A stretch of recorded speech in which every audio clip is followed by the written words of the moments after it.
Steele, 4023 Country View Drive, Sarasota, Florida, 921-1854, area code 813, Monday, February the 27th, 1989, at his home in Sarasota with Helen Earley of the Oldsmobile History Center. Tape 1 of 2 tapes.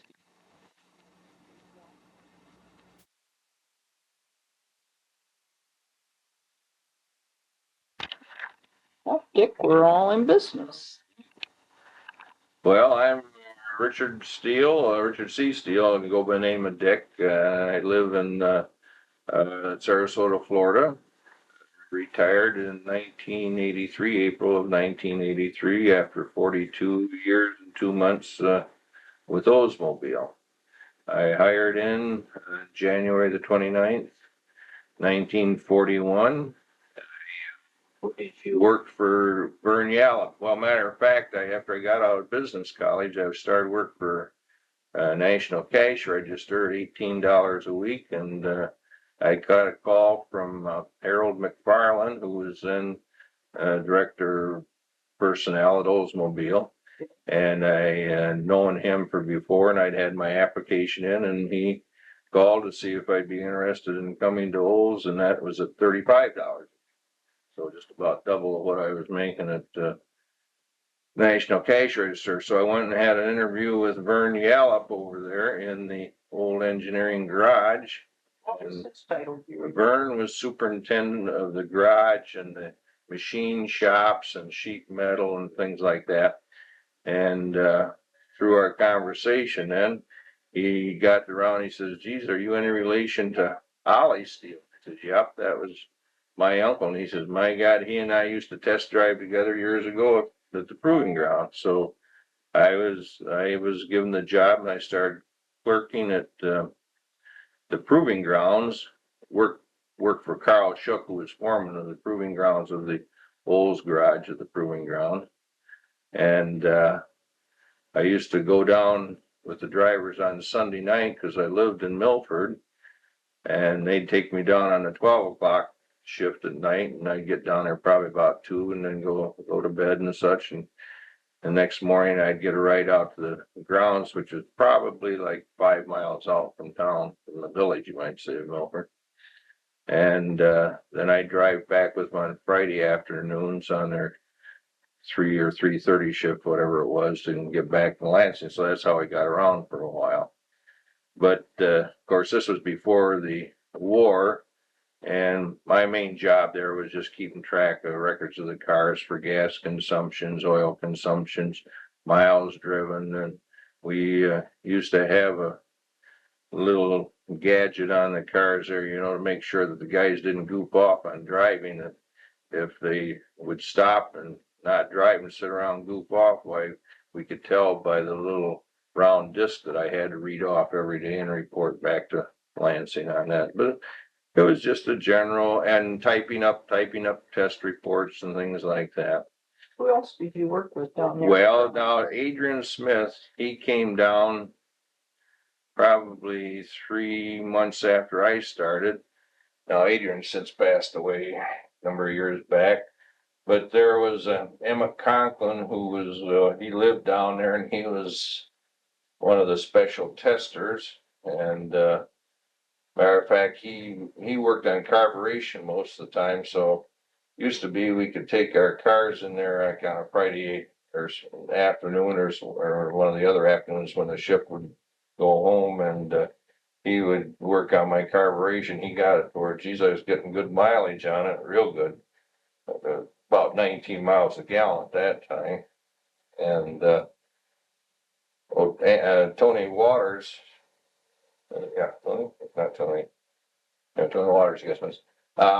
He was a project engineer in carburation. He heard about it, so he took my carburetor away from me and sent it out to Rochester Products to make sure the thing was working right.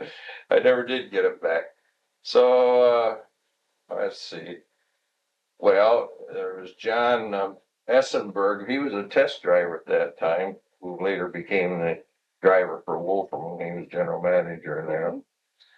And I was trying to think who else was down around there well, got Harry Canfield. Well, no, Harry was back in Lansing, but there was a lot of them since passed away. I just can't remember all their darn names now. But I worked there until Pearl Harbor, and then I went back to Lansing and started keeping records for Lenning on a special transmission they were working on for the government. And it was one of these glassed in rooms where they painted the glass over, and these you had to have a key for it. If you didn't have a key, why they had to knock on the door, and they had tight security and you couldn't get into the place. And there was probably, well, Andy Watt was in there, and along with Carol Lenning, there was probably 5 or 6 guys on the drafting board and that. What was your immediate supervisor? Well, as far as I remember right now, I think Lenning was. I mean, he was in charge of it. Carol Lenning was. Yeah, and I think that I worked directly for him at the time. Who was the chief engineer at that time? Youngren would have been Harold Youngren. Harold Youngren would have been chief engineer. And that lasted for, I don't know, probably 2 or 3 months, and then that project fell through, and then I went to work for Harold White on keeping the records on 20 millimeter guns. And that'd be after the war. No, this is after Pearl Harbor. This was sort of, yeah, this would have been based on that chart or whatever. It was in February of 82. 42. Or 42, February 42. And then I not only kept records, but I got into some of the test work on guns. And of course, they had that gun range underground behind the engineering building, and they had, I don't really remember how many firing ranges they had, but that's where they tested the 20 millimeter and some 37 millimeter guns down in that fire range. Vern Yallop had charge of that, and then Carl Shook came back from the grounds and sort of was the foreman of that firing range there. What kind of records then did you keep? Well, I kept records on all the test work of the 20 millimeter guns that we built there and tested. I didn't, it was just the test work that I kept track of, and any failures and that, and approvals of designs and such as that. You said that was the other side of it would have been, yeah, 64. It would have been west. It'd been, let's see, I think now that would have been south. South. Yeah, it's all filled in, but that was, you had to go down on steps there. I don't know how many. It seems like you went down and then turned and came back down the other way, and that was all underground, buried underground. And then, of course, after the war, why they dug it all out, built it all in. Mm-hmm. So I was working on that until I went into the service. And when was that? Well, I went in. I'm not exact. I think it was either December of 42 or January of 43. Now that I went into the service and went in the Air Corps, and I got my wings in 43. That would have been December, yeah, 43. And then I flew until I got out, which would have been 1945, I think July of 45, then when I came back. But in the meantime, I had visited back to engineering, and Jack Wolfram was then, he would have been, chief engineer. Wolfram would have been at that time. And he saw me out there one day and called me in. We talked a while, and he made me an offer. Then he says, if you ever want to come back, why, he says, I'll give you, I believe it was $275 or $265 a month, which was a lot at that time. So I came back then in July of 45. I started in I started back at that time, and I worked for George Hirschman in experimental records. And Ralph Bird was in there at that time. Gosh, I place guys, I can't think of their names right now.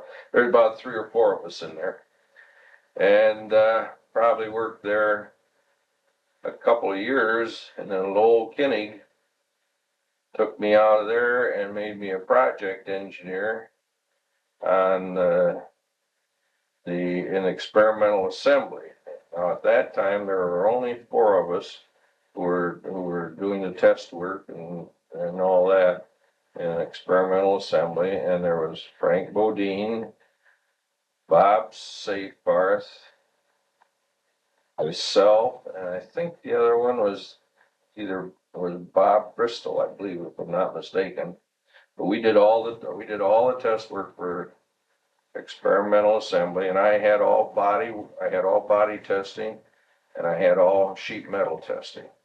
Was that in 64 also? That would have been in 40, probably about 47 or, in through there. Well, I mean, what building were you? Well, that was still building 64, yeah, building 64. Yeah, and our offices then were downstairs in the garage area, because I remember old Kenny used to come out down, he'd say, "Come on, Dick."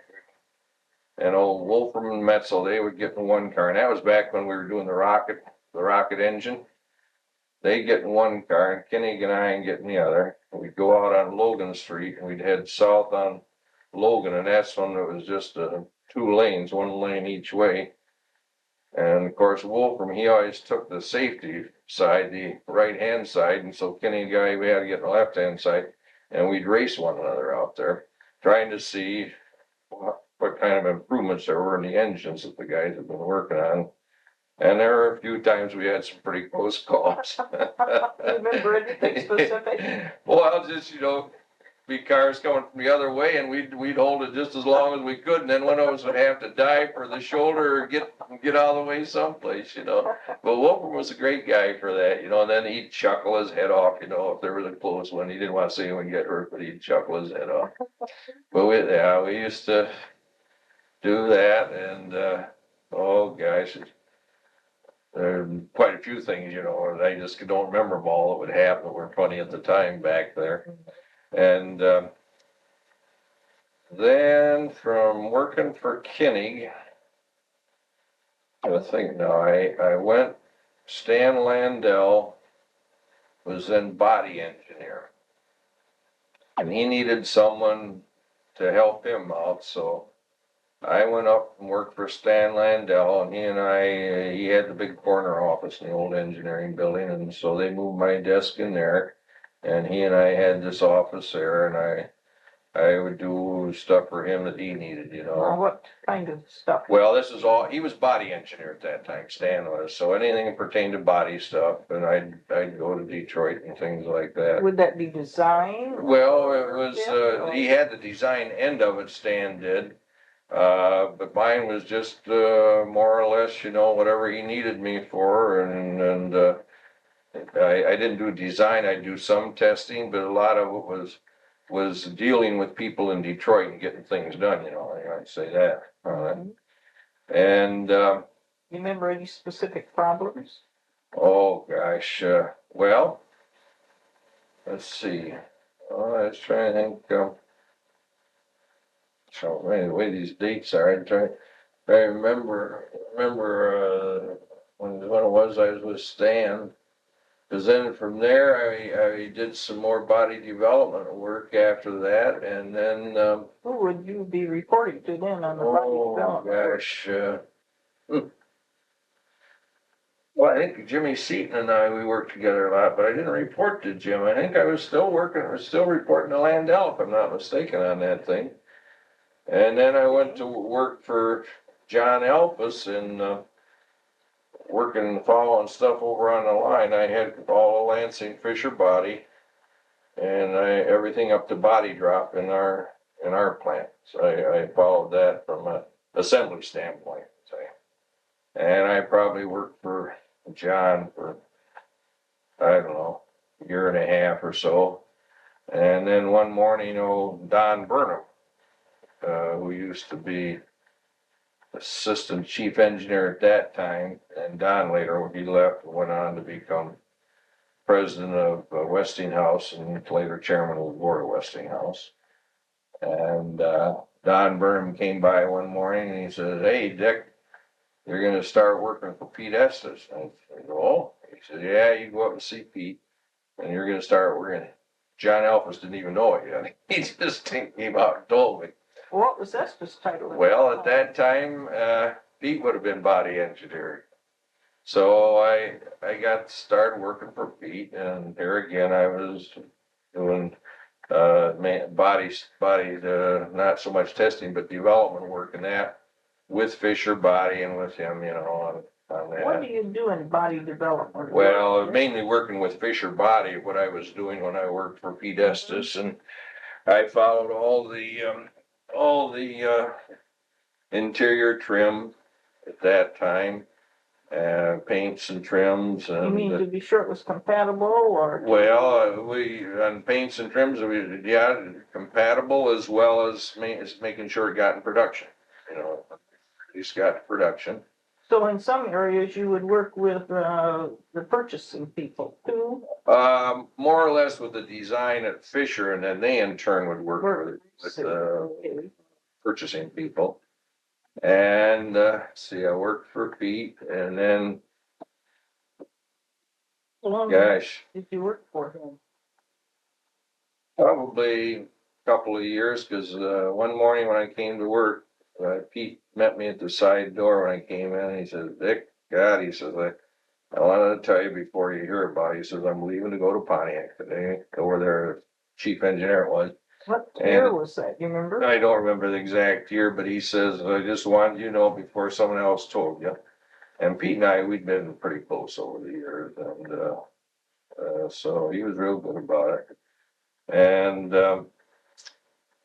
gosh, and after Pete left, then I guess it was Wolcom was still, let's see, he started, yeah, darn. Anyway, Wolfram got me in the styling end of it, and Tom Loring used to have that job, and they weren't too satisfied with Tom because he'd been goofing off in Detroit and that. So eventually, I worked into the styling contact engineer job, which they later called design staff, and I had that guy for a number of years until I retired. Remember what year you first went into that? You'd have to go probably back and look at the records. You could look that up. Okay, Yeah, sure. I don't remember all the. And you reported directly to? I reported to the body engineer. Let's see. I worked for Don Perkins. I worked for George Jones. Tom Krieg I worked for. And Dawson. I was trying to think if I missed any others in there on the thing. Oh, I think that was it. But so I worked in that job until I retired in 80. I was in 83. That was design. The design staff. Really, what I was liaison between Oldsmobile engineering and design staff. That was my primary, and also with Fisher Body Engineering, where it pertained to design of the new models of the product line. Yeah. Now, what would you get drawings from? Well, no, just go back now. When we were design staff, we'd have our weekly meetings, of which the general manager would be there, and the chief engineer and assistant chief engineer and the body engineer and myself. And if it was necessary to have some specialist there from our sheet metal deal, if we were going to talk that, we'd have them there. But we would go down and styling would show us. Now, would this be in a tech center? This would be when I first started, it was downtown at the GM building down there. Okay. Yeah, at that time it was Art Ross was our studio head of that, and Jack Humbert had interior design. Of course, Harley Earl was the head of it at that time. But we used to have our meetings down there. I think Still was at the 14th floor or something like Mhm. that. And then later they built the tech center out there and everything was transferred out to the tech center, but it was between those two places. But we'd go down and we'd hold our meeting. Styling would show us, the ideas of the future models and we'd have an input, on it, whether if there's things that weren't liked, why we'd let them know and then maybe they'd have some proposals and show them a couple weeks later. And they'd show proposals for interior designs and that the same way, And once we approved them, then it was up to me to see that those things got released to the right people. I didn't have to do the drawings, but the drawings would come to me. I'd have to look the drawings over and make sure those drawings incorporated what we had approved at design staff and see if they got to the right people and then get started on their way to production. Do you remember any peculiar designs that weren't able to be worked into production? Oh, yeah, there were peculiar designs and some of those that we used to do in the 50s. Wolfram, he took great pride in some of those darn things there. Now, at that time, he was chief He was engineer. general manager. Oh, general manager. General manager. Okay. He became general manager, as I remember, it was in, can't remember what it was, December or 50. Yeah, I think it was December of 50, because I heard it on the news when I was going back to work there one day that he just made the vice president, general manager Olds. I got back a few minutes early and he was in his office and I went in and congratulated him and that. And I believe it was 50. And I think it seems to me he was general manager for 13 or 15 years. It seemed like he was there quite a while as general manager. And he was very strong on certain things on cars like hood ornaments. So those little old rocket emblems that we used to have on it. We would spend weeks and weeks trying to get a design. He'd pick at those little darn things. And then what was the year we had all the chrome on the side? 58. We had all those horizontal chrome bars on it. Oh, he thought that was great. We'd have spears on the sides and grill work. Oh, that used to be grills were one of the hardest things to design because everyone had a difference of opinion of what they looked like, And I remember one day, well, this is when Pete was there. Pete Estes was still there. And Wolfram and Metzel, we went out to the old jet plant. And I had made up a grill because Wolfram was very concerned that it wouldn't pick up enough daylight and reflect, off the chrome. So I had a grill made up and a little protractor on it. And we could adjust that grill a little, a degree at a time. And we'd go, they'd be coming from the south and we'd be coming toward them, and they'd look at that and then they'd stop and tell us, well, maybe that wasn't good enough. We'd go back and turn it a little bit more. But he was very picky on the eye grills, so was. And just lots of little details he liked, on the cars. But there was Wolfram, and then of course Metzel was general manager after that, and John Bells, and Howard Carroll, and then J.D. Baker, and then Bob Cook. Yeah, I guess that's about it. But we had a lot of little incidents and stuff, I was telling some people last night about Pete Estes. We used to drive back and forth 2-3 days a week. And one day I brought Pete home. Next day I picked him up. We were going to Detroit again. And he said, boy, did I catch hell last night. I said, what's the trouble, Pete? And he said, oh, Catherine, she just chewed me up one side and down the other. And I said, well, what happened? He says, oh, those two damn kids of mine, he says, they got out in the front yard and they got one of these brothers fights, and she couldn't separate them. And the postman was coming by that time in the morning, and she had to ask him to separate them, and she was so embarrassed that she said he bawled him out because of the way his son's acting, and then another one was when we were in Detroit one day and we were gonna take Ray Smith and Ray Embry of Fisher Body out to lunch. And old Pete gets his wallet out and says, I don't have enough money today. He says, geez, Dick, you got any money I can borrow? I said, how much you need? And he said, oh, $10. So I happened to have it, so I gave it to him. We went, four of us went to lunch. We got back to Lansing probably 5:30 or 6 that night, left him off. About 8:30 night, I get a call at the house. Says, hey, Dick, yeah. Says, Pete, he says, you and Mary gonna be home? And I said, yeah, why? He says, oh, Catherine and I were gonna take a ride out your way. He says, I wanna pay you back that $10 I borrowed today. I says, Christ, Pete, I'm gonna see you in the morning. He said, oh, well, you may need it. So he and Catherine, they drove out to the house and he brought the $10 and paid me back that night. But, he was a real good guy. Pete and I are quite close. And, Wolfram, he was very, I shouldn't say strange, but some of the things he did were, they're funny when you look back on them and that. There used to be these toadstool, or mushroom lights down at the tech center. Oh, they were, I don't know, probably 30 inches or so in diameter, 36 inches. And one day he wanted me to find out where he could buy those. So I started calling around down there and finally got a hold of the right person. They were made special for GM. And the guy told me the story on them. He says, no, if he wants them, he says, we can get them, but they're like $400 and some a piece. So I called Wolf the next day and I sort of let him on. I said, those lights you want? Yeah. I said, well, I found out where you can get them and you can get them all right. They're special for GM, but if you want them, I get them for you. So he said, how much? And I told him the price. And that was the last I ever heard from him on it. He didn't want them that bad, I'll tell you that.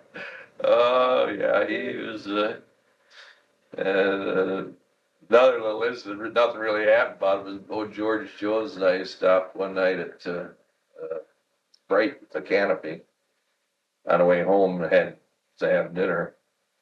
And when we went in, there was probably 8 or 10 guys from engineering who were on their way to the SAE meeting in Detroit.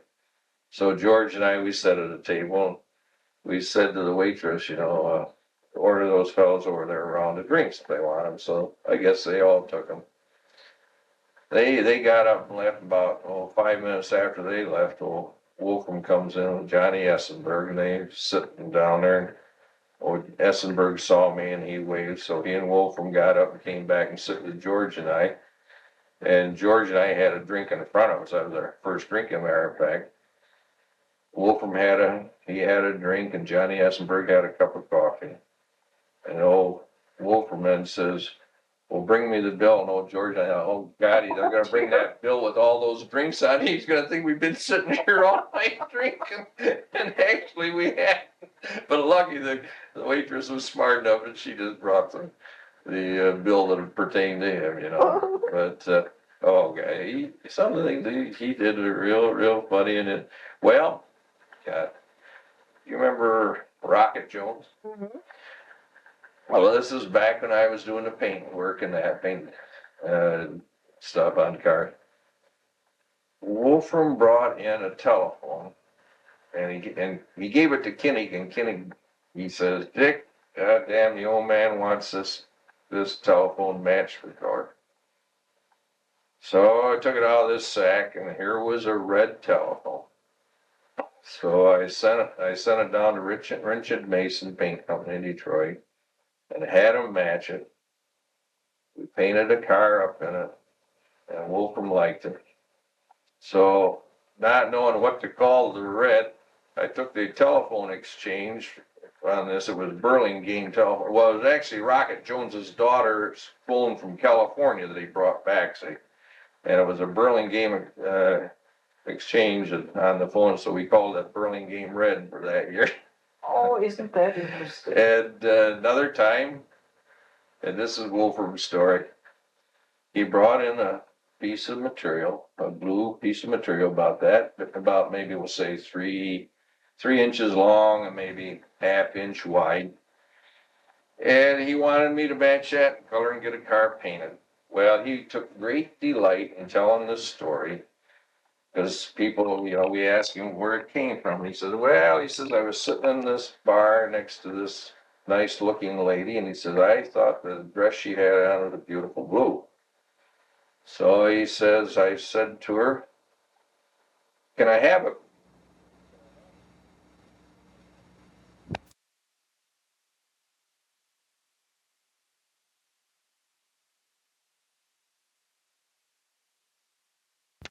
Well, now, Dick, we're in business. Yeah, well, Wolfram says to her, can I have a piece? Well, of course, I think he's just trying to build the story up. He probably told her what, but he says, can I have a piece? And then he says, of course, she says, well, what do you mean? And he said, well, a piece of your dress. He says, I'd like to get a match for a color.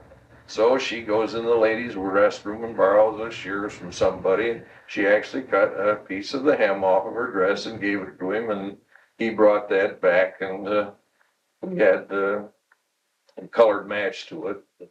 I don't know whether it actually turned out good or not, but that's the way it was the way we used to develop some of our colors. He'd see something he'd like, and he'd bring things in, and we try to match them and go from there. Remember what the shade of blue? Oh, it was sort of a medium. I don't remember or what you called it. No, I don't remember what we called it, but he used to do things like that. But going back the way we used to do paints years ago, I would go down to Wrench and Mason and I'd look over a bunch of paint chips that I would think might be good for color. Styling, there'd be a styling man that would go with me, and we'd pick them out from what we thought would be good. We might take as many as 150 chips. And then we would also take out of our old catalog of chips, we'd get a bunch of those out. We'd lay them out on the tables in their different categories of colors, And then Wolfram would come over since he was general manager, he'd come over.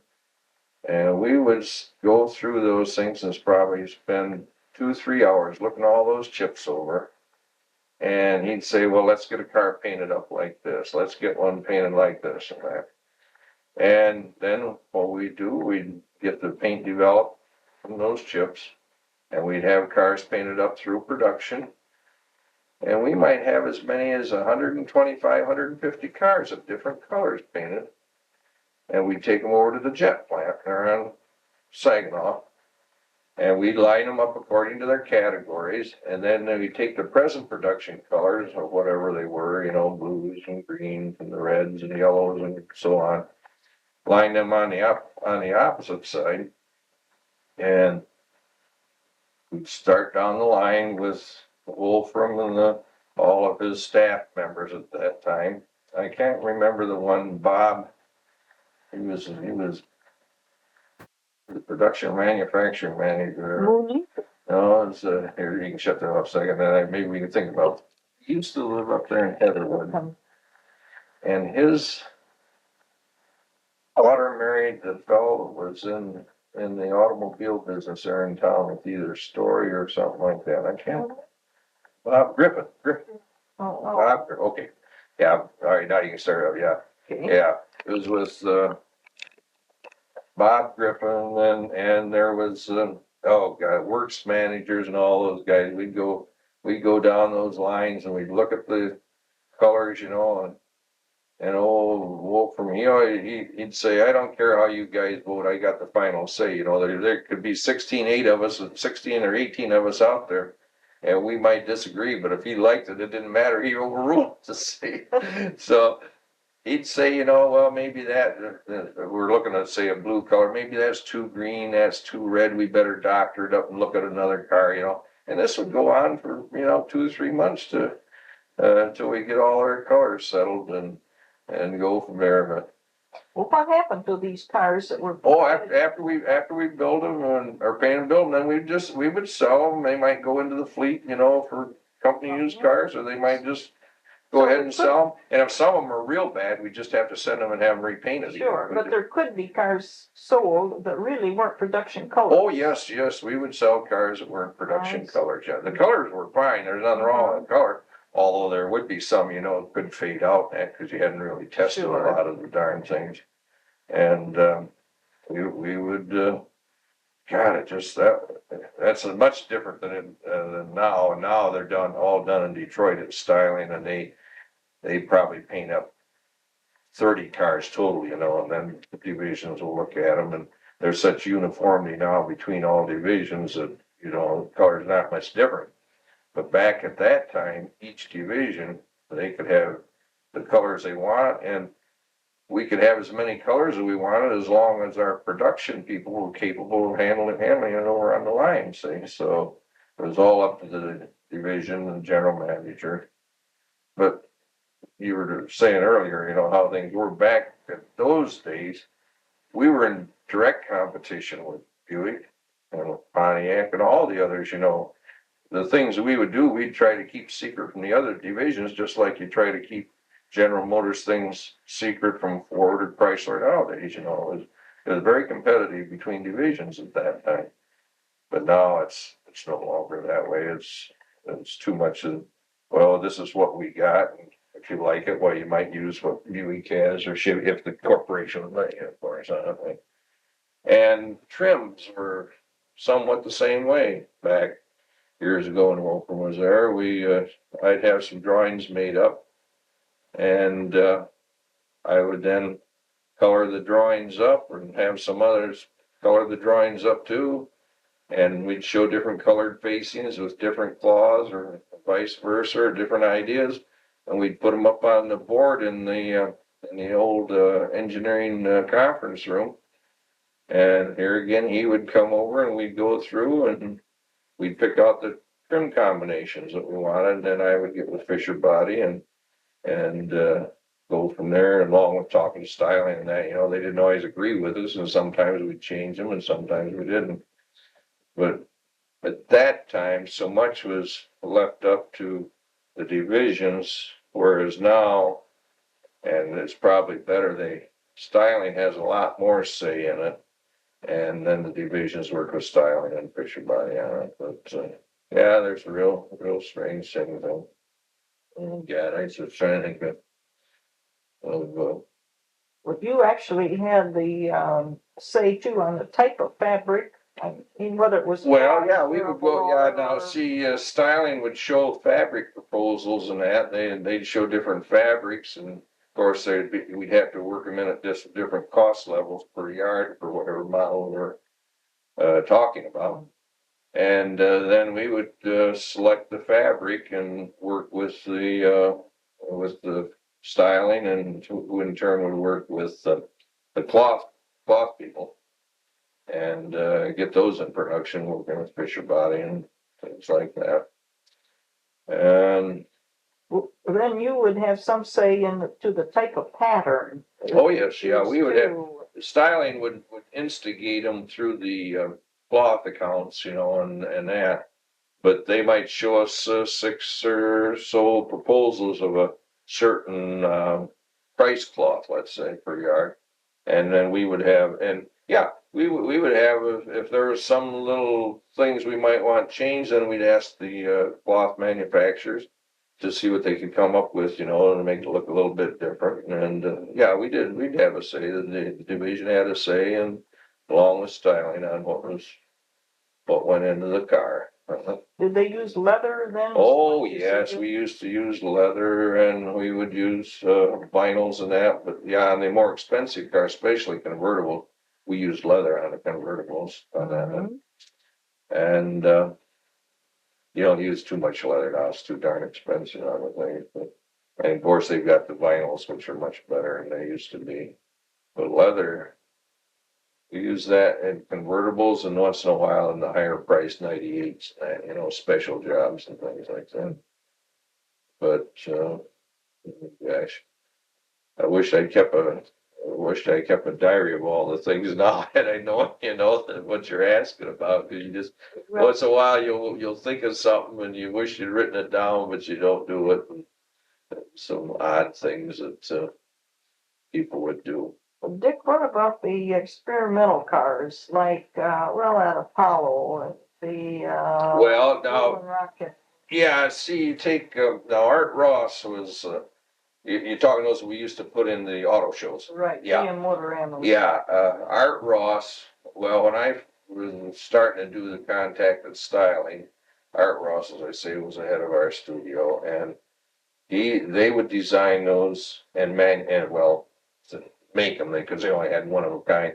They'd make them down there in their styling shops, and then they'd ship them out to the auto shows and that. But you hadn't put in. No, we didn't have much. We would look, they would show them to us, you know, because those are more or less futuristic ideas of A theirs. GM.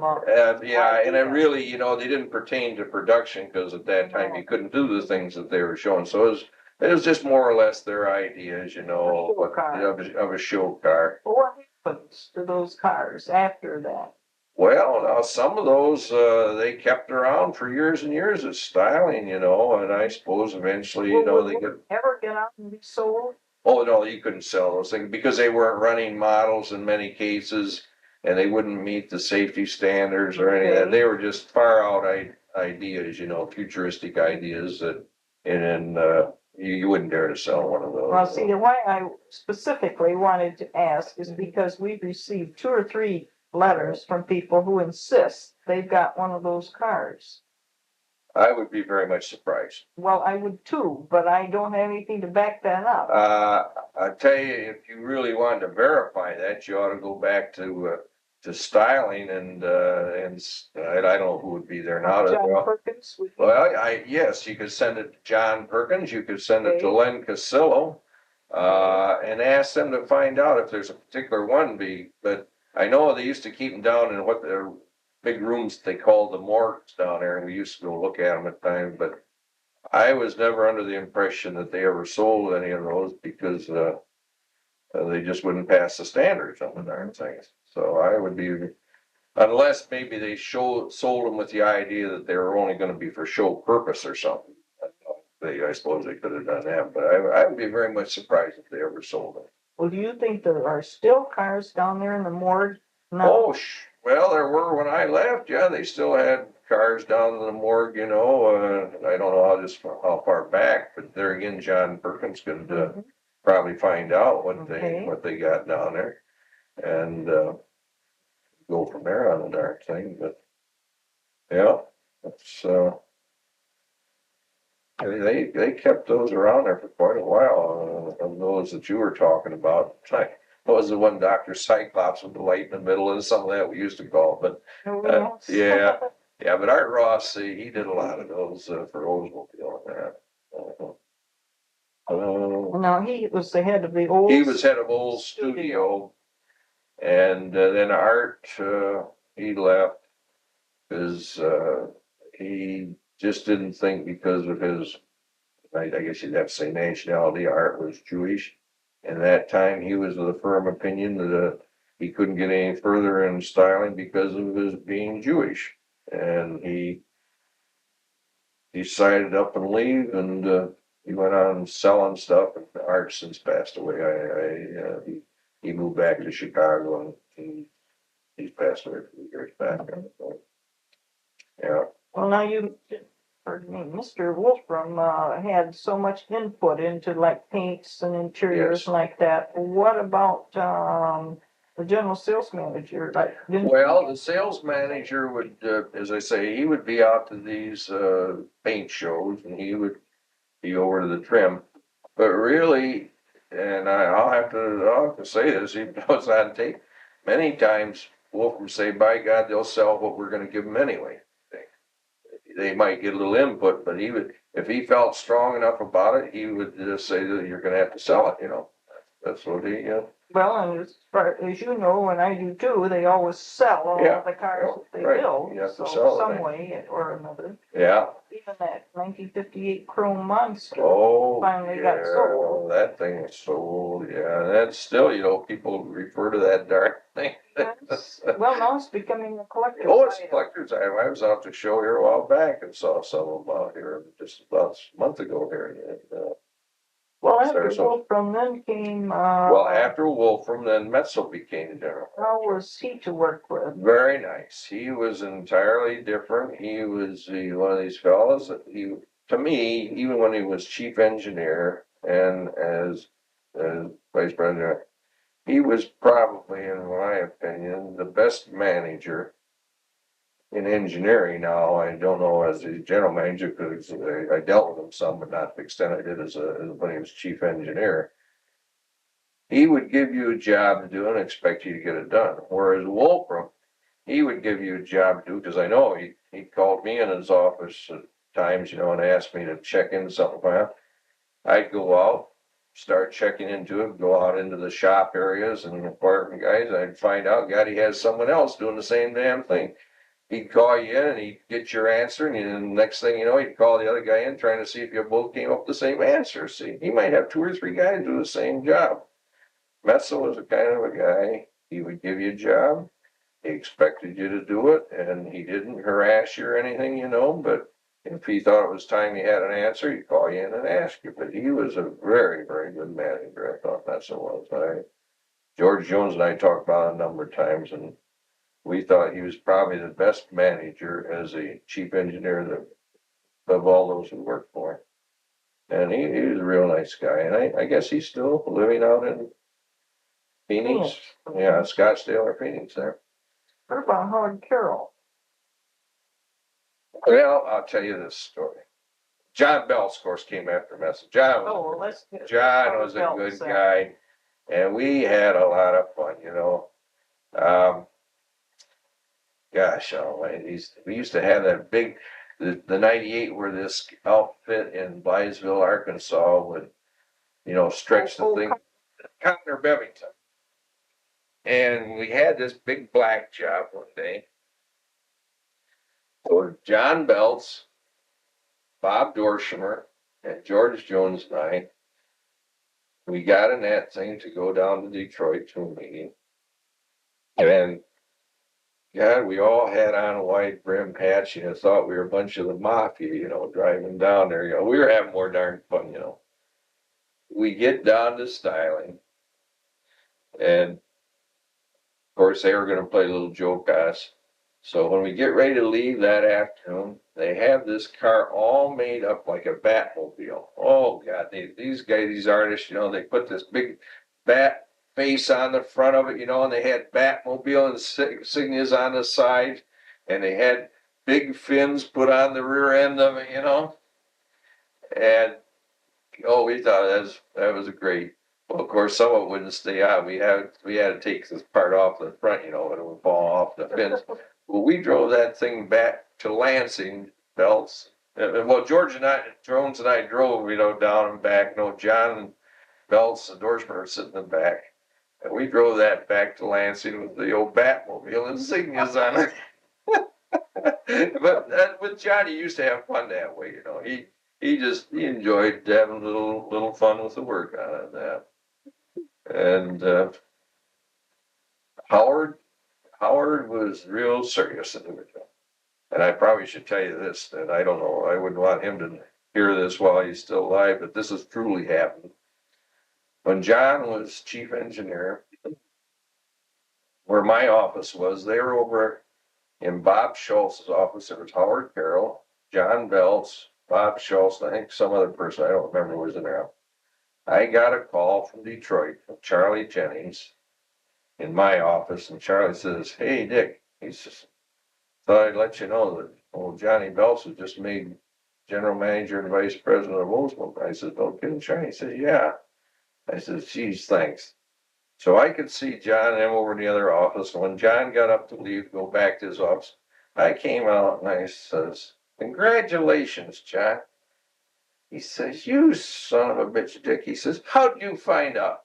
And I stuck out my hand. I said, "Don't matter, John. I found out." See, Howard Carroll was still in the office, and he saw me out there shaking hands with John Belts. John went back to his office, and I went back in mine. A few minutes later, Howard Carroll comes in. He says, "What are you shaking John's hand for?" "Well, you're Howard's assistant chief engineer. I figured you know something." I said, "Oh, Howard, you know." He says, "No, I don't." I says, "Howard, you know what it is." He said, "No, what are you shaking John's hand for?" And I said, "Howard, don't kid me. You know what it's about." Then he got mad. He says, God damn it, Dick, I don't know what you're shaking his hand. So then I knew he didn't know.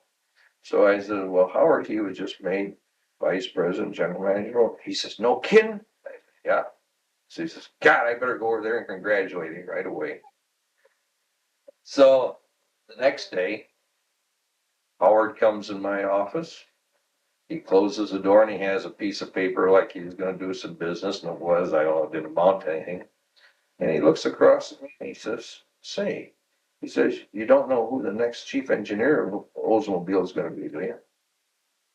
Well, I didn't know what to say.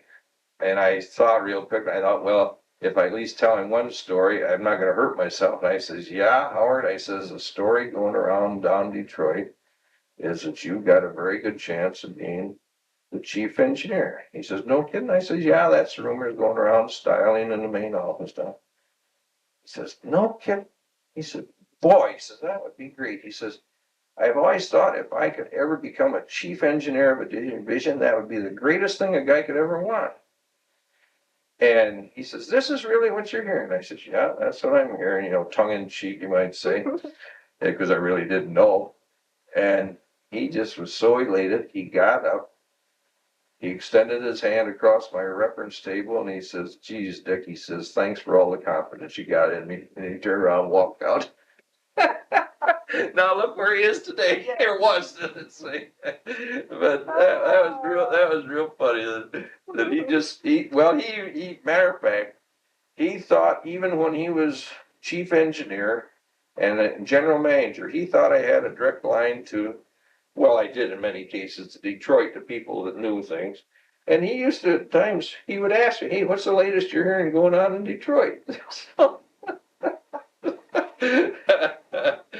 oh, yeah. But Howard was a very serious individual. He was, when John Belts was general manager, I remember one day we were in Detroit, we were looking at some pictures of cars, and John says to me, he says, it was put in a folder, you know, and John says, hey, Dick, he says, I got to go to a meeting here in town tonight in Detroit. He said, take these back to Lansing for me. And he said, send them over to the office in the morning. So I said, fine. So I took them back. The next morning when I got to work, I had a messenger from Blueprint Room take them over to John's office. Oh, probably half, 3/4 hour later, old Howard called me on the phone. He says, hey, he says, you know those pictures we were looking at yesterday in Detroit? And I said, yeah. I said, I brought them back. He says, well, I'd like to see him. And I said, Howard, I sent him over to John's office probably half hour or so ago. Oh, he got mad. He bawled me out and he told me, he says, God damn it, Dick, don't you ever send anything over to John's office without going through me. And I says, Howard, John, the one wanted me to bring him back, sir? I don't care. He says, I'm your boss and I don't want anything going over there without going through me. I says, fine, Howard. Okay. So I don't like to really disturb people, but after he said that, every time some little thing came up John wanted, I'd go over to Howard's and I'd say, John wants this, is it okay to send it? Or he finally got the message after a couple weeks. He said, if he wants something, send it over to him. So, but Howard was a real nice guy. He was just a real serious individual, and he wanted to get ahead so bad, which he did. And but he was a nice guy, very nice. And then, of course, after him was J.D. Baker. Well, J.D. was only A month. And I knew J.D. from years before when he used to be a contact man for one of the Allied divisions. He would back in the 40s and 50s. Well, he used to come in there, you know, and I got to know him quite well. But yeah, he lived about a month, and then Bob Cook. You're probably one of the few people who did know Mr. Baker. Oh yeah, I knew. Matter of fact, one night, this was before he was over our general manager, and this was when Lowell Kinnig, I think was he over at Buick at the time? He and Lowell Kinnig and I had dinner together one night in Detroit. But matter of fact, yeah, when he came and old Dorschmer was introducing the other people, I said, "Hi, JD, how are you?" And old Dorschmer says, "Any guy that calls him JD, he's been around for a while." So and that's all I ever knew him by was JD Baker. But yeah, he only lived about a month. That was unfortunate. And then Cook, he got it, but he never really expected to get it because we were at a Christmas party over to Bob Dorschmer's house on Christmas. And I think this is just after OJD had passed away, or maybe just before. I'm not really sure when it was, but I know we were having cocktails and I talked about it and I says, "Well, Bob, God darn, maybe he'll be the next general manager." And he says, "Dick," he says, "I'll never get it." He says, "Hell, they always promote people from outside or something like that." He says, "I'll never get the thing." And he really never, at the time, expected to get it, but he got it. Of course, we had Sanchez in there. Yeah, and I really the guy that could tell you more about this, I only heard the story, was Dick Elliott. Have you ever interviewed him out in Arizona? No, but that's a possibility for next year, Arizona people. Now the story I heard, and here, let me tell it to you without that out. With a lot of the higher ups in the corporation and I got to know them on a somewhat good basis at times, people from other divisions and that. And I really enjoyed my job. I enjoyed it and I had a good time at it. And, Well, did you work much with the motor engineers? no, mine was all strictly body and sheet metal when I was in the development end. And then when I went to design end, it was just body and sheet metal, the exterior and interior appearance. One time even at design staff, I had all the interior and exterior. Well, then it got to be such a load there, and this was just before Wolfram, or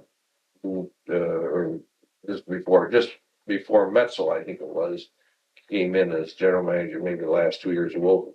We got Bob Dustin up there. He took over the interiors because it was just getting so big, one person couldn't handle it. So Bob then started following the interior trim. I still had instrument panels and all the exterior. Then eventually Bob took over the instrument panels and I had just all the exterior of the cars in the later years. But it was just too big for one person to handle. Yeah, we used to have a lot of fun and serious work, but a lot of fun work too at times. You used to go to the auto shows too. I used to go to auto shows. Well, Mary and I, we'd go. This is our son Jim. This is Helen Earley. Yeah. Fine. All tired out. Yeah. Okay. Okay. Yeah. I used to go to the auto shows. In fact, I forgot about this. This is right after Pete Estes went to Pontiac, and we were out. God, I can't remember what hotel it was at. It was on Sunday night, and we were going to fly out. And old Pete Estes and Bunky News were in the lobby, and old Pete came over and Bunky there. And I said something, Pete, what time you flying out? And he said, "Oh God," he says, "we're taking the drain back." I says, "The hell, are they too damn cheap at Pontiac for you guys to take airplanes? You got an old Bunky News stand."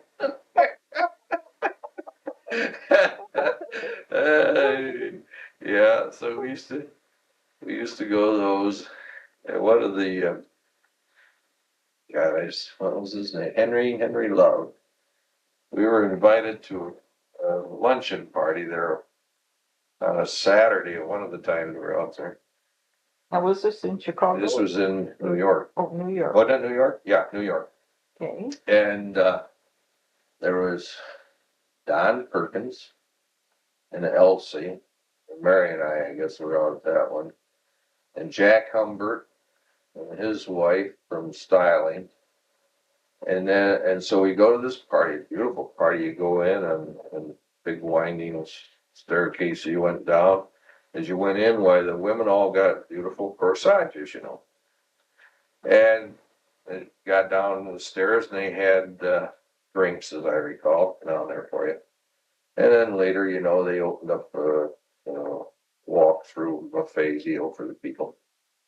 And you go, and sit at tables, round tables. So Dan Adams and his wife and Cadillac and Perkins and his wife, Jack Humbert, and Mary and I, we sat at a table, and Harlow Curtis, who was then president, he just like from here to the cupboard. His back was right to my back. Well, Skinner, who was then probably a group vice president or something, he and Mrs. Skinner came in and they went over to a table of four. They sat down and they were holding the other two seats for somebody. Well, Henry Love, who was design staff, and he was probably like maybe, oh, he was charged of design staff, all interior design. So he had a good job. He'd be like number 3 man maybe there. He came in and he was pretty well oiled. Had quite a few drinks. And he comes in the door and you could hear him. He was loud, he and his wife. And what does he do? He insists that he wants a corsage.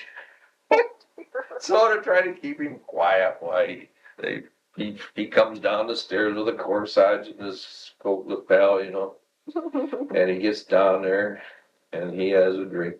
Then he goes looking for a table to sit down at. So he and his wife go over and they were going to sit down where Skinner and his wife were. And Skinner very politely said that they were saving this for somebody. Well, that upset old Henry Love, and he gets real loud. Well, by God, if we aren't good enough to sit down and do that, hell with you, He just carried on. Man, everyone in the room turned around and they're looking to see who's making all the commotion. Well, they finally found another place to sit. And that night, DiLorenzo had a party. Now, we weren't invited to it, but all the vice presidents.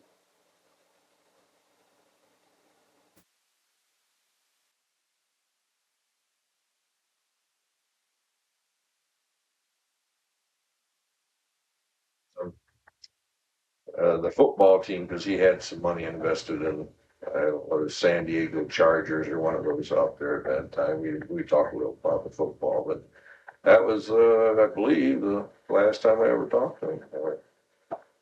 But he's one of these guys. He made a great impression when he walked in because he was tall, and a very handsome-looking person. He dressed well, but like you read in the paper, he was for John DeLorean. And I know that some of the other vice presidents didn't think too much of him, and namely, John Belts didn't think much of him.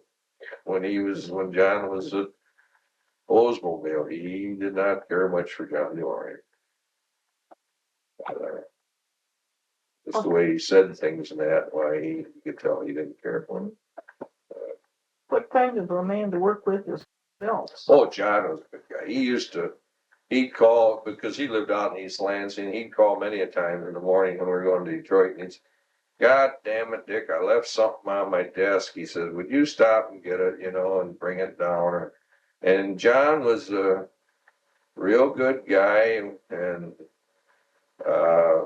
very, very easy to work with. And John, sometimes kiddingly, you might think you get something on John, and you'd think you're going to get away with it. A couple months later, he'd get back on you some other darn. But John was a real nice guy. It was really too bad that he died so young. I'm sure had John lived, he would have been president of the corporation. I have no doubt about it. But he would have been president. I'll tell you who you ought to talk to in Lansing and get the story straight too is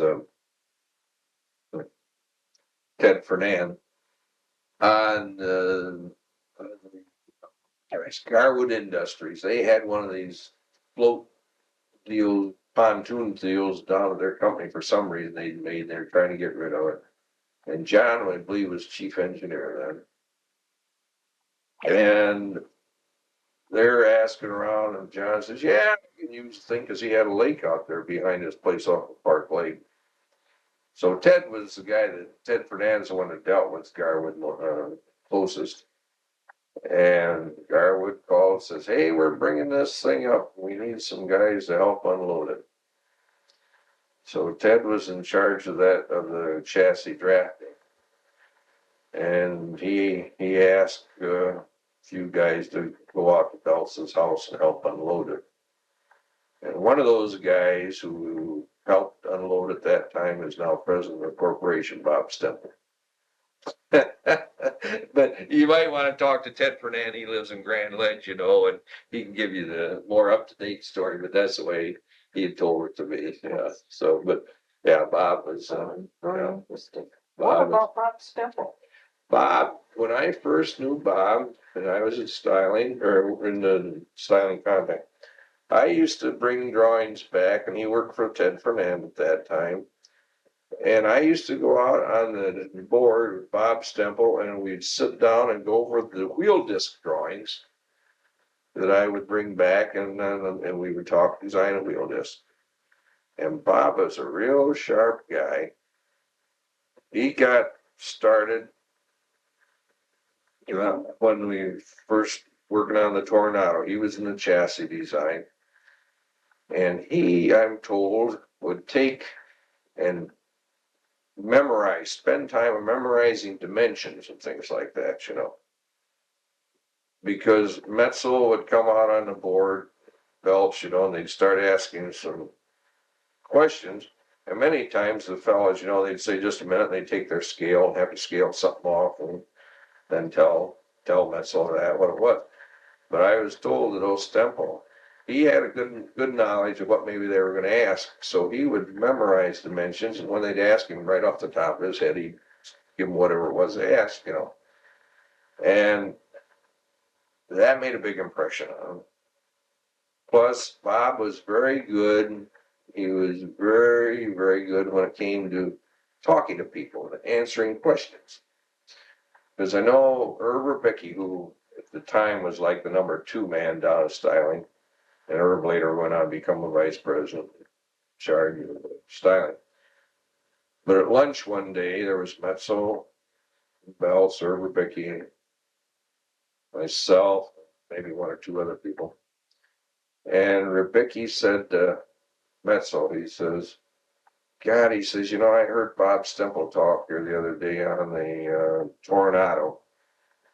And he said, boy, I was amazed how much that guy knew and how well he answered questions at. And Metzel says then, he says, boy, he says, if I could have 4 or 5 more people like Bob Stemple, he said, that's all I need. He was really impressed with Bob. And from then on, Bob, did real great. But here again, Bob's a very down-to-earth guy. I haven't seen him since he was made president, but I used to see him once in a while in Detroit. I remember one day I was walking down the hall and styling, and he was at that time with Chevrolet, and I don't know whether he was general manager or what. And I didn't see him, and I heard some guy holler, "Hey, Dick," And I turned around, and he'd come out of this meeting. He'd seen me walking by, and he came out of the meeting and just come up to say hi and talk a little bit. But he's very, very nice. But he's a very smart guy, Bob. It's very, very smart.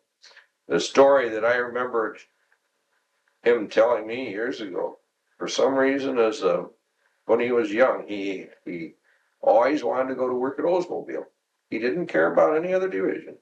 He always wanted to go to work at Olds, and this is when he got out of school. He came, and I guess he told the people that. He says, I don't care to work for anybody else but just Oldsmobile. And by God, he got in there, and look where he is today.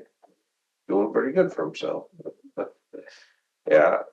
So I never really worked for him. I just worked with him at times and knew him as on the way up. And he was a very, very nice guy.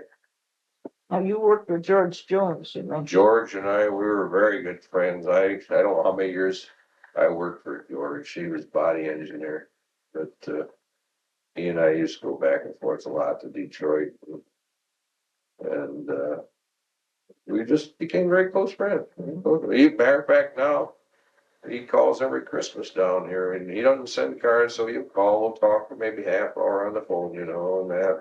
get brought up to date, see how things are going. I remember one day when it first came out with the Starfire, George and I were going to Detroit. Of course, that thing was fast as a devil, you know. 62. Yeah, it was, yeah.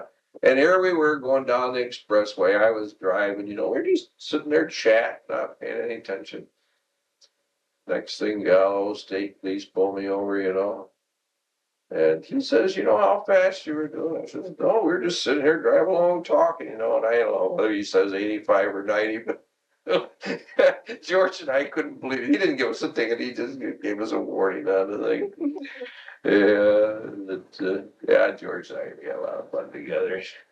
Don Perkins, I worked for him. He was Don. Here's another. He was a real sharp guy too, Don. But yeah, I remember when one day he went over. He had a place at what's that lake down there by Brighton? Huh? Chemung, Lake Chemung. And he wanted to take a mattress and the box springs down there, and so we tied one on across the back of this Oldsmobile in the 58, yeah, I guess it was 50. And this is this purple box spring mattress. And we go down the highway, that damn thing tied to the man, and we stopped before we on the way there, you know, or stopped there on the way to Detroit, you know.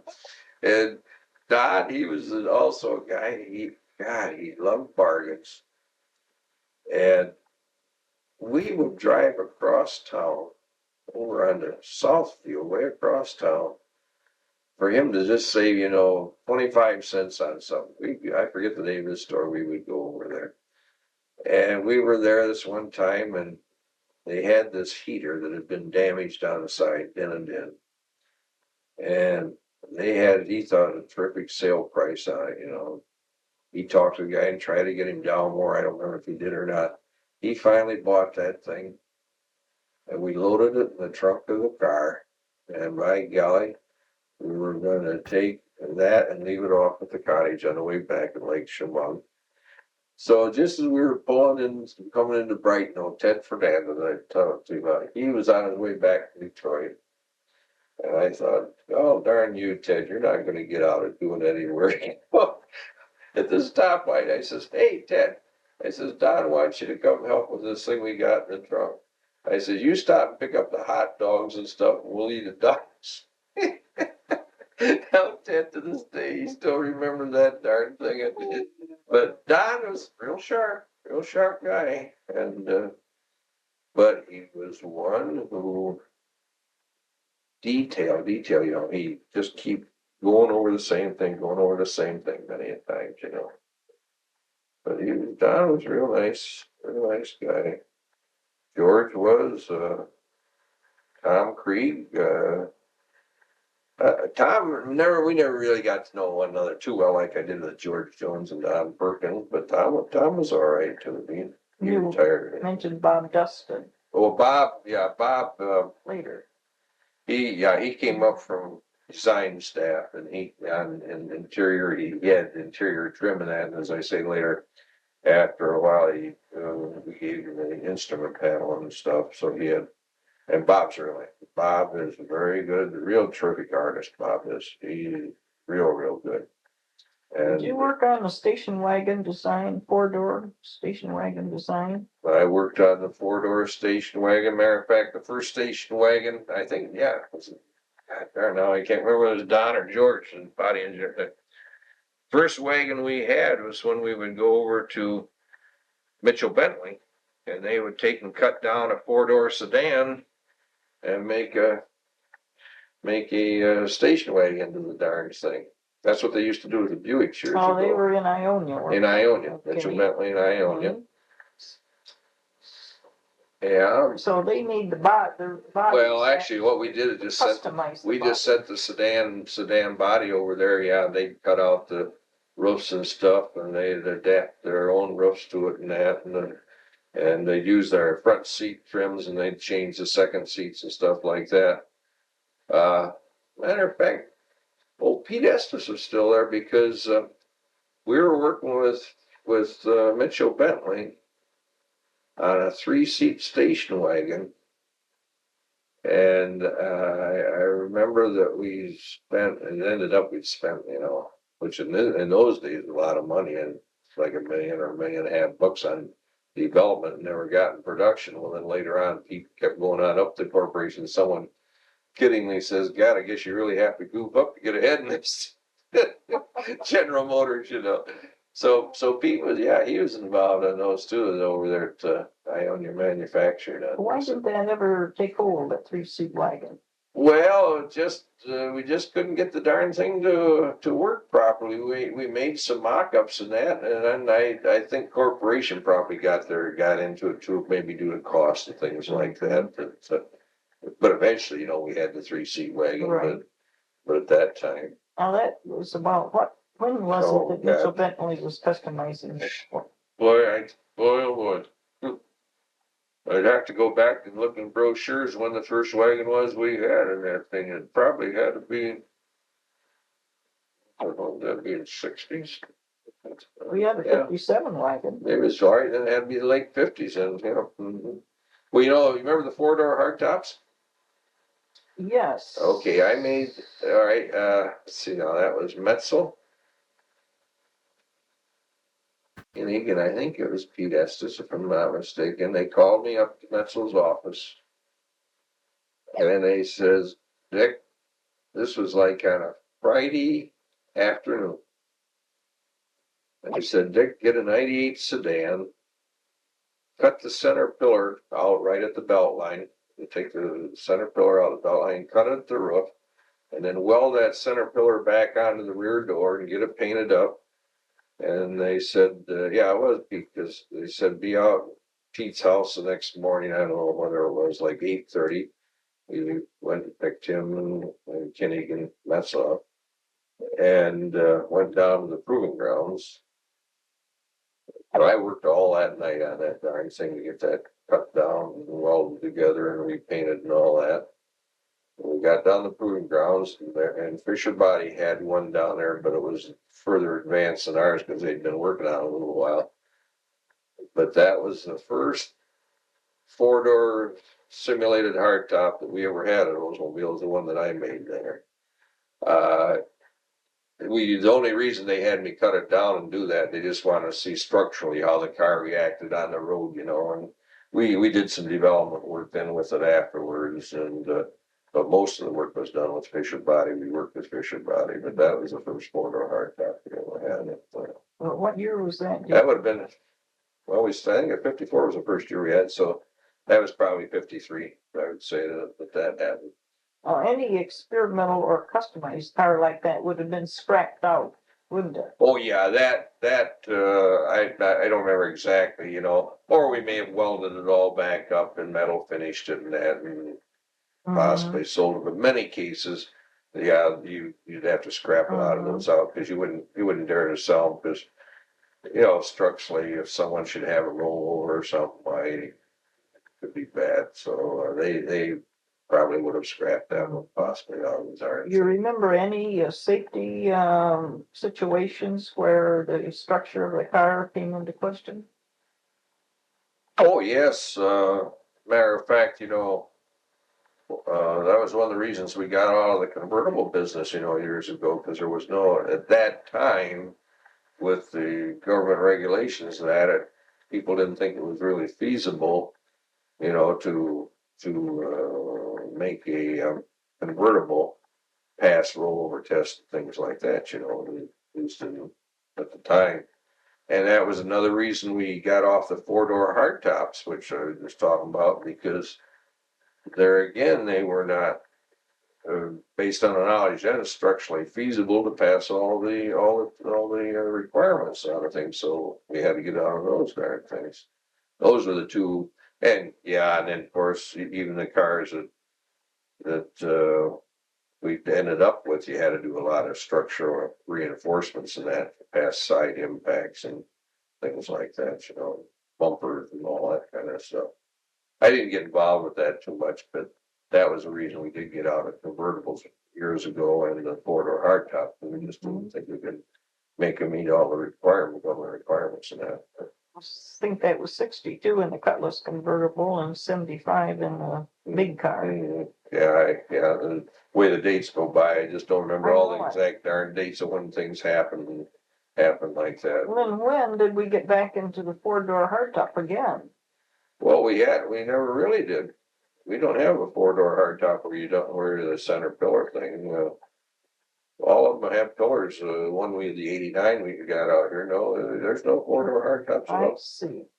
Uh, So that was in the 50s. 54 was the first year we had one of those. That's the first anyone had it. So, without going back through all the pamphlets, I don't remember how many years we did have the darn thing. Uh, Geez, I just finally remembered the guy's name. I've been thinking, Carl Hedin of Fisher Body. He and I worked real close on the four-door hardtop. He was development engineer at Fisher Body, and then Carl then went on up and became chief engineer of Fisher Body. He didn't become vice president, he became chief engineer of Fisher Body before he retired then. But he had a lot to do with four-door hardtop for Fisher Body years ago. Yeah. Well, that had to be because yeah, it was Estes, as I remember. It seems like it could have been maybe Landau, but I think it was Estes that was there at that time. But you're going back to I was telling you earlier about Don Burnham. It's sort of an interesting side. Jimmy Seaton and I were called up to Burnham's office there one day, and At that time, Burnham was. Don Burnham was like the assistant chief engineer. Okay. I'm trying to remember you remember they had a bunch of fellows they used to call the whiz kids? Yes. Was it Monahan? Was he over there? Bill Monahan. Monahan was Monahan had just gotten some kind of a promotion or a pretty good job there at Olds, and I think Burnham was a little unhappy. And anyway, Jimmy Seaton and I were up there in his office, and he got a phone call, and he didn't ask us to leave or anything, and he was sitting there. We could only hear one side of the conversation, but he was sitting there talking, and he would say, yes, he says, I'm thinking about it. He says, matter of fact, I was down in Detroit yesterday, and he says, I saw Skinner, and he says, I saw Gold and some of the other vice presidents and talked to them about things. But he says, I haven't really made up my mind. And they went on and talked some more, and he said, well, he says, I'll let you know tomorrow. He says, the wife and I will discuss it tonight and let you know tomorrow. Well, it was within a week's time, he'd gone to Westinghouse I think he went there as chief engineer of Westinghouse, and he later became president of Westinghouse, and then he later, as I remember, became chairman of the board of Westinghouse. Okay. So he did all right for himself. Yeah. Where did Monahan go? I don't know where that happened. The job he got at the time was a bigger job within Olds, as I remember, and I think Burnham, felt maybe he should have had something like that. He didn't get it, so he got upset. He came out. I don't know where Monahan. He wasn't with us very long. I don't know what the hell ever happened to him. Whether he went on to central office or something, I don't really know. It's been a good place to work, hasn't it? Oh, I especially enjoyed it when I was on the, even though I was gone a lot, as Mary knows, when I first started going to Detroit, I would stay down there, and that's because the roads were so lousy. But once they got the expressways in, I'd drive back and forth every day. But I enjoyed it because the people I worked with, and as I said, I was fortunate in the job. I worked a lot with upper management, and we had some say on what, the way the cars turned out, the way they were going to be designed, what they were going to look like, and things like that. And really, I enjoyed that part of it. It was very fruitful. And, Had you planned to retire at a certain time? oh, I just, let's see. It was 83, wasn't it? Yeah, 83. I don't know. I just decided one day, oh God, 42 years, that ought to be long enough. And of course they didn't ask me to, but they were giving readouts to people, I just thought, oh, hell, I'll get a readout and see it. And first time I got it, I didn't do anything. And then it was over Christmas, over the Christmas holiday of '82. Bill Jackson, who was the next office that I was, he talked about maybe retiring because he'd had in roughly the same number of years.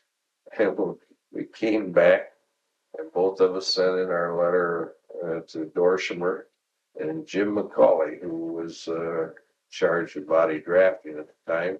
Unbeknownst, he also decided to retire.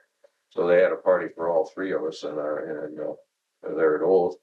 And the funny part of it is all three of us came to Florida. Jim McCauley, he went down to Punta Gorda. He since last year they sold their home and went back up to Burt Lake or something because all their kids are up there in Michigan. But Bill Jackson, he and his wife lived out at Centergate, and he got Lou Gehrig's disease, and he passed away 2 years ago last December, I think, wasn't it? Yeah, that he'd been gone. So, but it was funny. All three of us came down here to Florida well, Jim was probably 50 miles south of us or something like that. What kind of a man to work with was Dorshimer? Bob was, he was good, but he was one of these people that he didn't care really so much of how you felt or what he said, that if it hurt a person's feeling, he was all gung ho to get things done. Bob, even though I got along good with him, but a lot of people did not care for Dorshimer. They just didn't like the way he did things and went about, and yeah, they just didn't care for the guy. I never had much trouble. Well, Mary knew Carol there, his wife, and but he was never a guy you could really feel you could get close to, and that he just was. He wasn't really aloof. He just was one of those guys. He just didn't get involved with things. Little reserved, Harold Renaud, now, was he working on plastics? Well, I remember him in the wood model shop, but I don't remember too much about Harold Renaud. I remember him when I was working there in 41 and that he was around, but I'm not sure, but probably when I came back to the service, maybe he was already in business for himself. I'm not sure. I knew who he was, and I just really didn't know him that. And then Steve, I think it was Steve Kish that took over after Harold Renaud, Steve Kish, well then Steve, he left, he went in business, and he was over in North Lansing, and he was doing some special car stuff, plastic stuff, and he even got involved in paints and that, and I don't know what else was it, but he went bottom up too, Steve did on his job. Oh God, you forget about some of these stories until they all of a sudden hit you. But Wolfram, some of them, he wore these Cuban heels or whatever you call it, elevator heels. Yeah, he was so short, that he would wear those, and the guys they used to, not to him, but they used to make fun about him, and these darn elevated heels that he would wear just to make himself another half-inch taller or whatever they did on the darn thing, But I'll have to say, Wolfram is probably the guy that did the most to get me started there. He insisted. He was chief engineer, and I don't know why he took a liking to me, but he insisted that I take the Dale Carnegie course. And matter of fact, I got a picture around someplace. Pete Esters was in that class with me, and Bill used to live down by us. I went to Bill, lived in the subdivision down there. Oh, George Jones, Tom Shavako, who later went to Chevrolet, and oh God, I'd have to get the picture out now. Walt Campbell. Matt Campbell. Matt Campbell was in it, yeah. And the Wolfman's one got me started. some reason he just thought I should take the Dale Carnegie course, and he even, which I never did. See, I went through business college. He even wanted me to start taking a correspondence course in engineering through LaSalle, which I think was out of Chicago. That's what he did. See, he did not have, Wolfram was not a graduate engineer. He took correspondence course, and he got his that way. He really applied it. I got to give the guy credit, boy.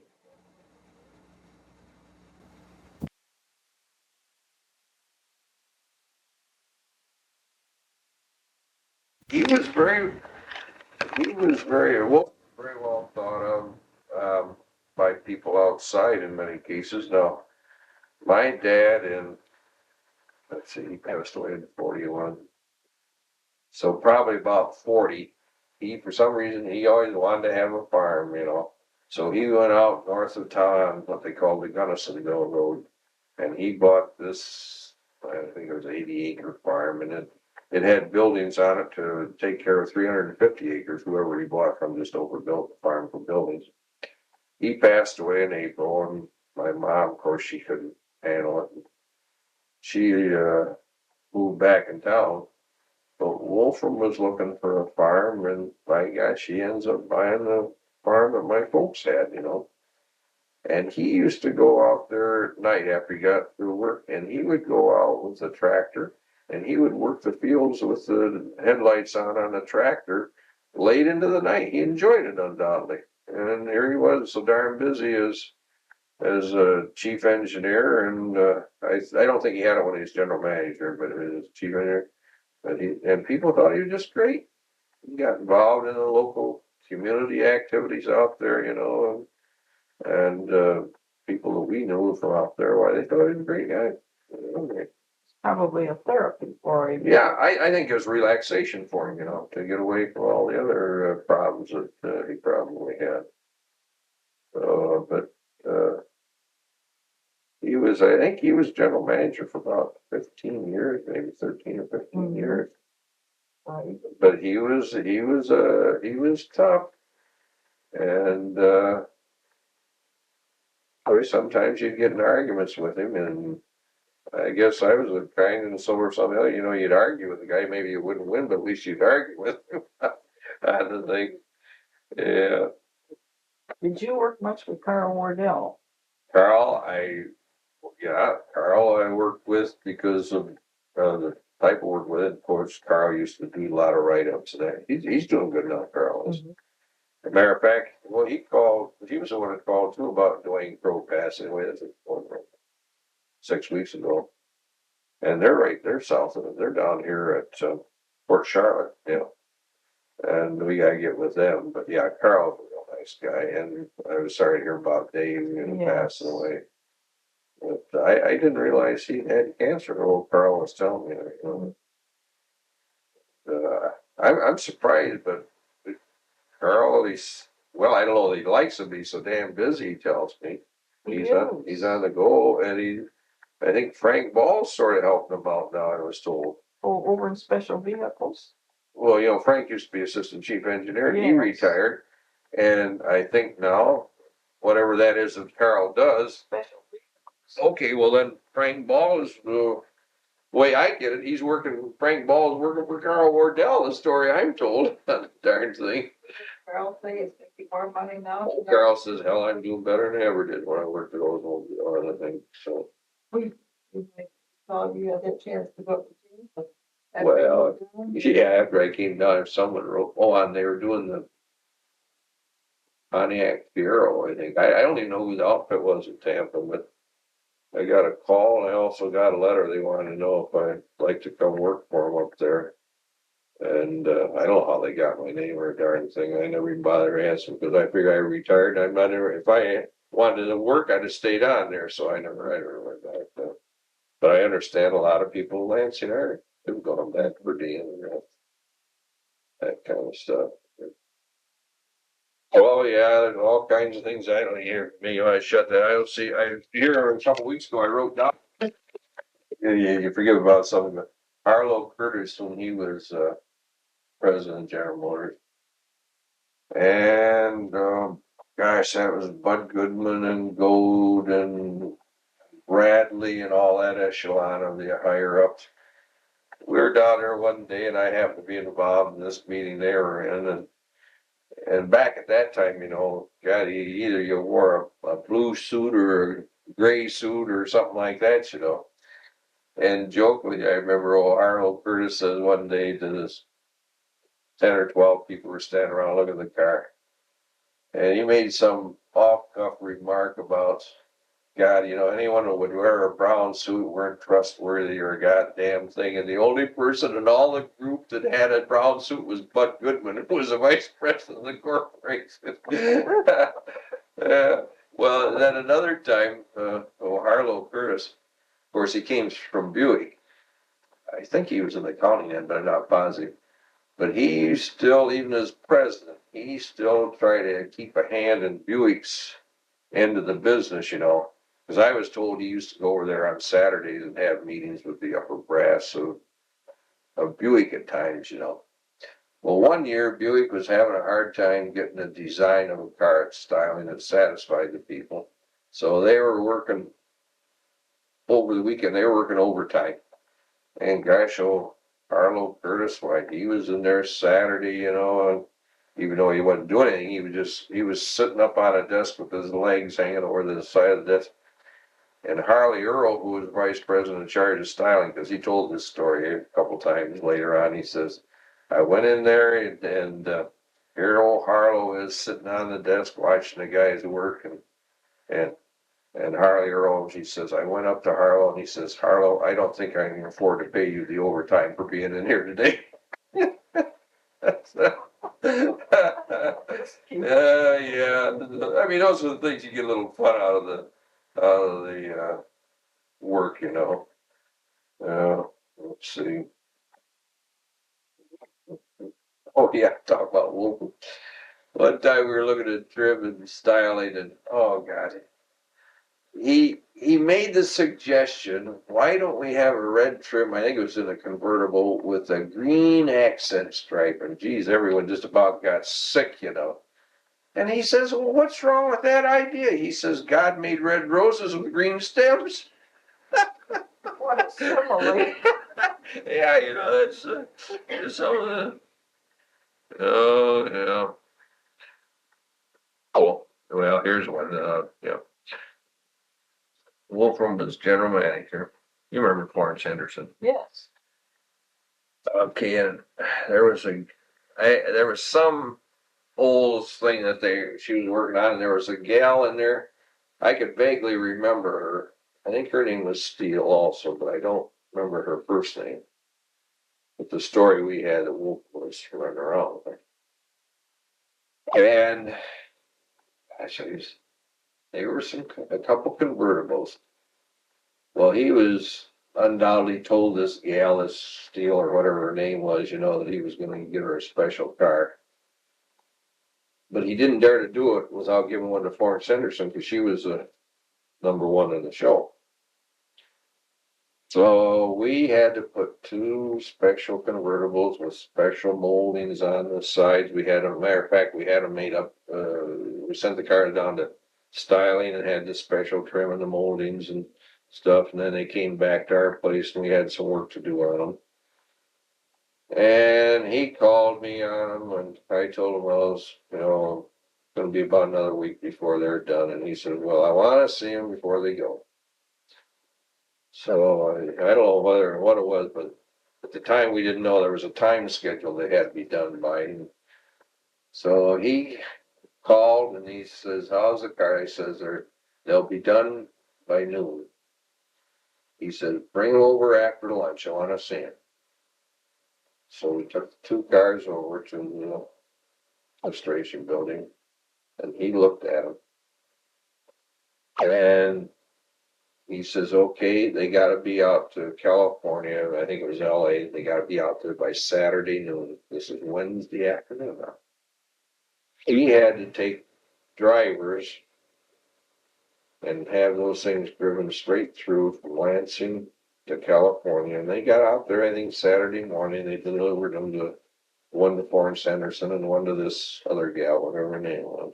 That was the last I heard of him until about, oh, maybe a couple of years later. And whoever had bought them must have had an accident because they called me and wanted to know if, and these moldings were all solid brass, they were made out of brass.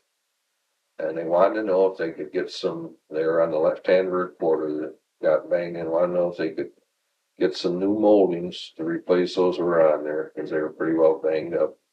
So I said, well, let me call Styling and find out. I called, yeah, they could make up another pair for like $1,200, you know. So I called back to the dealer, whoever it was, and they called me, and I told him, I said, your best bet is to take those and get someone to rework them if they can, because I says, $1,200, you know, I'm sure you don't want to pay that. And that was the last I heard anything. Wolfram was known, you know, I don't know if the missus knew him, but he was known around when people that knew of him, you know, he liked to chase the women. I don't know if you ever regaled or heard that at Olds, but Yes. I think yeah, she was aware of it. Yeah, he- most women are. yeah, because let's see. Oh, I shouldn't tell you this, wife will shoot me, but I'll tell you this. This is dog going back to Bob Griffin. Oh, Griffin. We were looking at these cars one day, and he was kidding about the color, not to wolf, but some of us, and he came up and he says, and I, you know, he says, God, he says, I don't know whether I'd call that titty pink or pecker proof. This is Bob Griffin. That's it. He was like works manager or something on there. He was quite staid, as I recall. Yeah. You know, it was real. He was out of character for him to say that. I thought, but yeah. Oh yeah. I told you about the Burlington and the blue dress, and yeah, about I was racing out Logan with him. Yeah. Then of course I think it was in '54. You know, this is back when Wilson at that time was C.E. Wilson. He was the president, I guess, of General Motors. He and Arthur Godfrey were good friends. You know, when there was 2 or 3 times that I never really met the guy, but he came to Lansing and you know, he'd walk by us there, old Godfrey. And that was when the first wraparound windshield we had was 54 Starfire. I guess that was the first year we had the Starfire.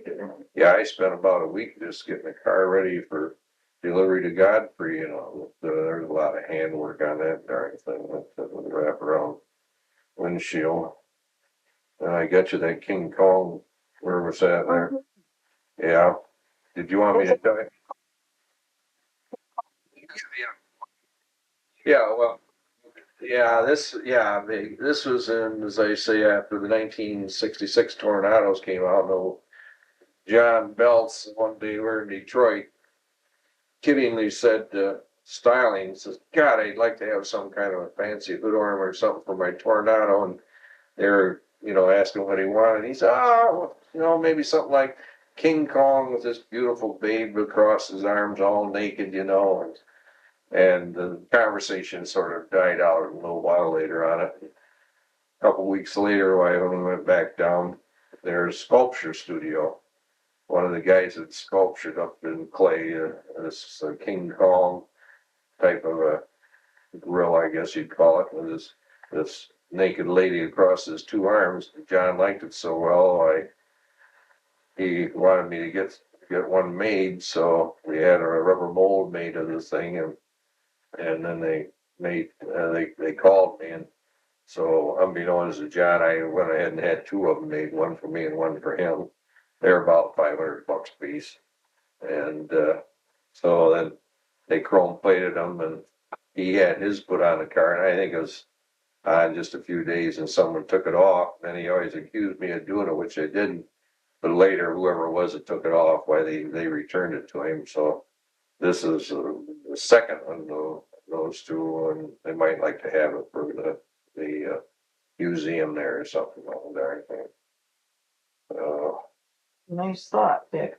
Let's see. I told you about Harlan Carroll. Oh, yeah, belts. he was one of these, he liked to see people squirm. You know, if he could just say something and put you in bad light with someone, you know, he'd do it, you know, kiddingly, but he just likes. So one night, he and Metzel and I were coming back to Lansing, and this is after the new administration building was built, you know, and Metzel, of course, Wolfram was never in there as general manager, but Metzel was the person in there. And we were just rounding the corner there, coming off of Elm Street and going down, and oh, John says, "Hey, Metz," he says, "you know what Dick calls this building that you're in?" And Metzel says, "No." He says, "Metzel's Mausoleum." John, he knew darn well that that'd make me squirm, you know. So, but that's what people sometimes refer to just jokingly as Metzel's Mausoleum. But oh, John, I'll fix that guy. So, Or Wolfram's Folly. yeah, see, well, Wolfram started it, but he never, No. was out as general manager before that building got finished there. Yeah.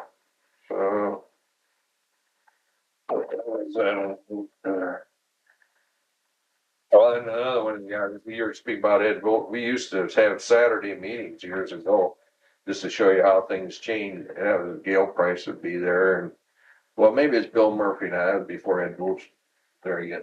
That'd be Belts, Metzel, George Jones, and maybe the other assistant chief engineers. And Who would be the comptroller at that time? oh, Would that be Earl Schoen?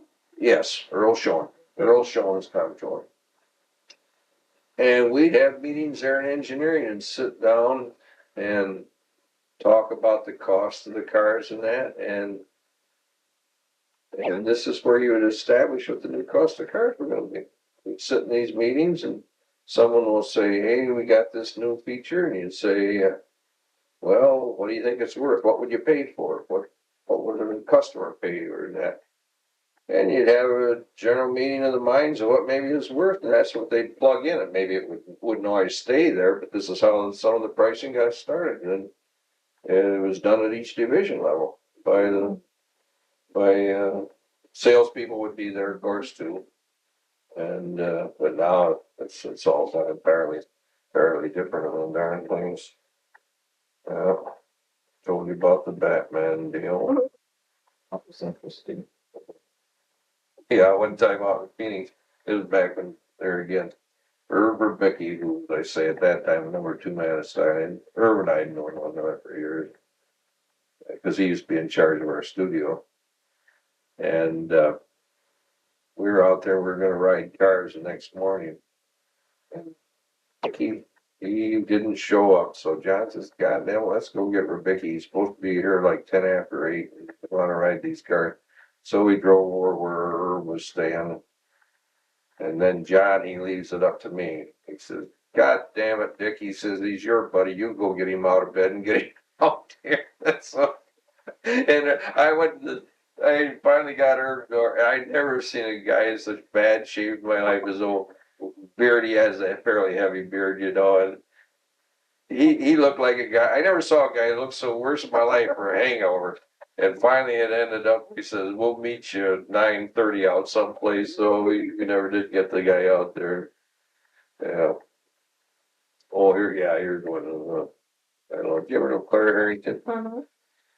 Years back, and I don't know how many years ago. You know, this was back when they want money for the Republican parties, and they would call you in and they'd look at your salary and they'd say, "Well, now you ought to give so much." They didn't give you a choice whether it's Democrat or Republican at that time. Now they do.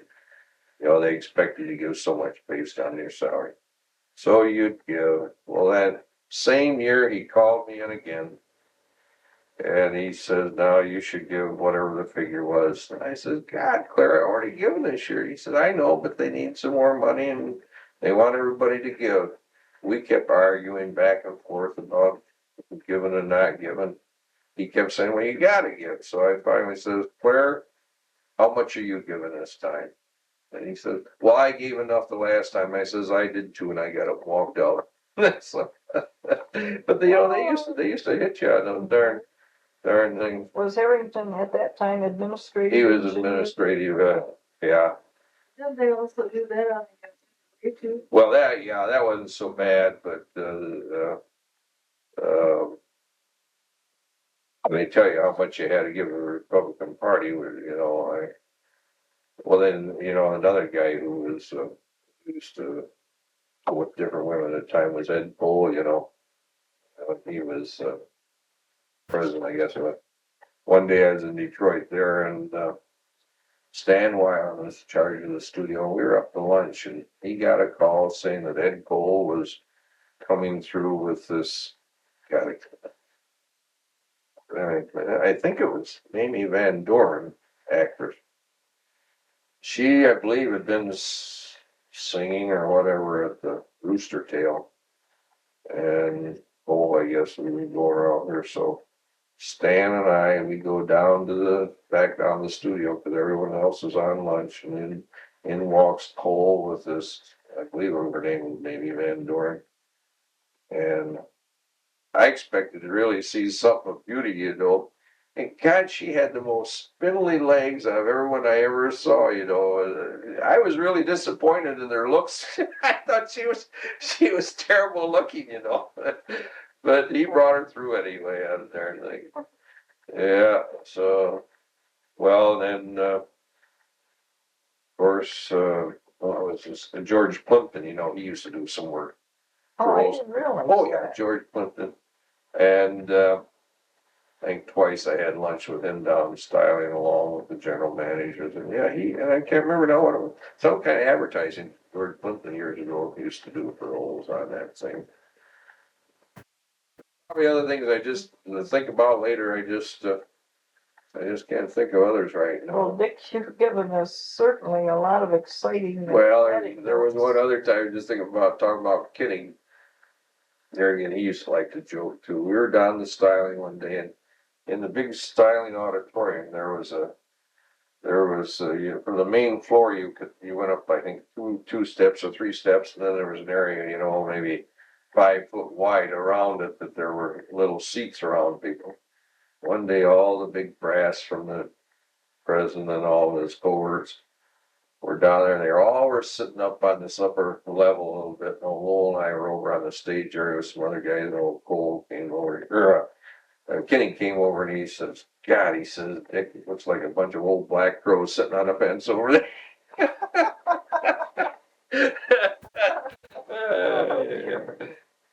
As I say, that was, there was a lot of fun times. There was a lot of fun times. It's, A lot of hard work. it was hard work, but God, yes. Well, I appreciate you taking time to write down. all Yeah, those I just sentiments. was, Mary and I were sitting there one night, and I said, I better, because I'll forget some of this stuff, that if you don't write it down, well, you forget the whole darn stuff. What was it? Teledyne. I still don't know to this day what it was. I was down in Detroit, and what the hell was it? It's styling. They saw me at the elevator, and it was somebody high up in the corporation. They said, "Hey, Dick, we want to talk to you about Teledyne." Well, I'd done some work with Teledyne, but they did decorative stuff.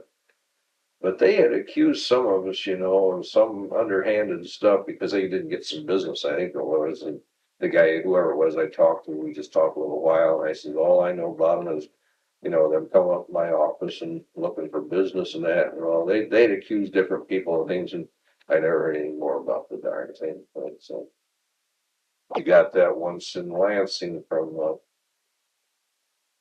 this to Bob and Charlie. Well, he married Treweller. What was Treweller?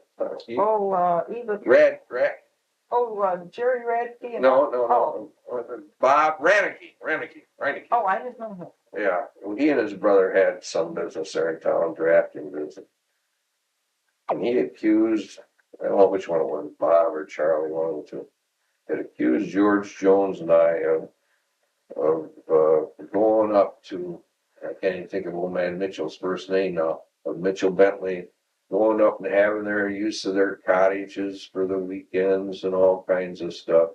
And I know Metso called us in, and even to this day, I don't even know where Mitchell's cottage was, but this guy, oh, he would do all kinds of things to try to get this, and Metzel and them finally caught on, and they wouldn't even pay attention to that, because he was always just having accusations of people for things that they never did do. Bad way to do business Yeah. or try to Well- get business. Right. Yeah. I think we're in business. Oh, you remember now, I guess, well, I don't know if they're still using them, but these flag bars that we had on the sides of the cars with the American flag in the different Yes. countries? Okay. I'm not even sure what year it was we first came out with those, but we had the first ones that came out, we had these flags on, and J.D. Baker at that time was the president of GM of Canada. And he wrote or called Bob Dorschmer, one of the two, and says, my God, here we are, your neighbors and all this and that. And he says, you don't even have the Canadian flag on there. And he raised quite a stink about it, you know, to Dorschmer. So Dorschmer called me in, he says, God darn it, he says, JD just called, we got to do something to appease him. He says, see what you can do to get the Canadian flag on there. So what I did, I took and we wrote to Detroit there to central office there of the sales or whatever it was. And we gave them the names of all of the countries of all the flags that were on there. And we asked them to give us the country of the least sales of GM products. And it happened to be that Norway was the one with the least sales of total GM products. I think there's only like 17 we'd sold them all year, you know, combined of all makes, you know. So what we did then, we took the Norway flag off and had the Canadian flag put in place of the Norway flag. So really, if anyone is aware of it, if any of those people would have some of those original ones with the Norway flag, they might be collector's items too on the darn thing. Oh, because some cars were. Oh yeah, we built I see. cars with Norway flags on, and we made a running change and put the Canadian flag on. Changed in that same model year? Oh yeah, changed in the same model year. The decision to make, what flags appeared on the car. Well, that was some of the styling, you know, they just designed it, you know, picked the flags, and I don't think they picked them with any reason. They just picked them at something they thought would look good on there, and. It might have been the countries that GM had. No, I don't think so. They just did it to make the flag bar look good, you know, and Picturesque. they just left Canada off, and it was so JD was a little unhappy, but he got the Canadian flag on the darn thing. I'm very glad you thought of that, because I think that's an interesting point that I didn't know, and I don't think. Yeah, well, it's I don't think many people, probably the only ones that knew about it was JD and then Dorsch, myself, and a few other people, but most of those guys are dead now, see, so if you ever see one with a Norway flag on versus a Canadian, well, that's the story. It was just done because of JD Baker asked about the darn thing. Well, thank you, Dick. Yeah. I think that's great that we didn't lose that. Yeah, I forgot about it. I may think of other things. If I do, I'll try to write them down, so this next summer, if I get up, when I'm not, if I am getting up there, why, then I can talk to you again at that She time. would Yeah. at the history center, Yeah. and I did on the back of the card there, write the Yeah. physical location of the Oldsmobile Yeah. History Center. Yeah.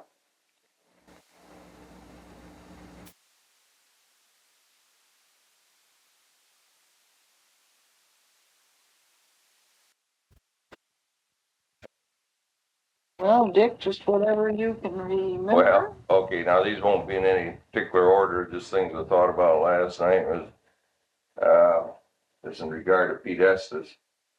Oh, we were, wife and I were at a party out to George Drake's in East Lansing. Bob Safarth and his wife were there for New Year's Eve, and a little after midnight, why, we decided we'd go over to see Pete Estes, and he lived about a block away, so the 6 of us walked over there. Catherine came to the door, and she was in her bathrobe and that. She says, come on in. So we went in, pretty soon old Pete came down the stairs. He'd just gotten up.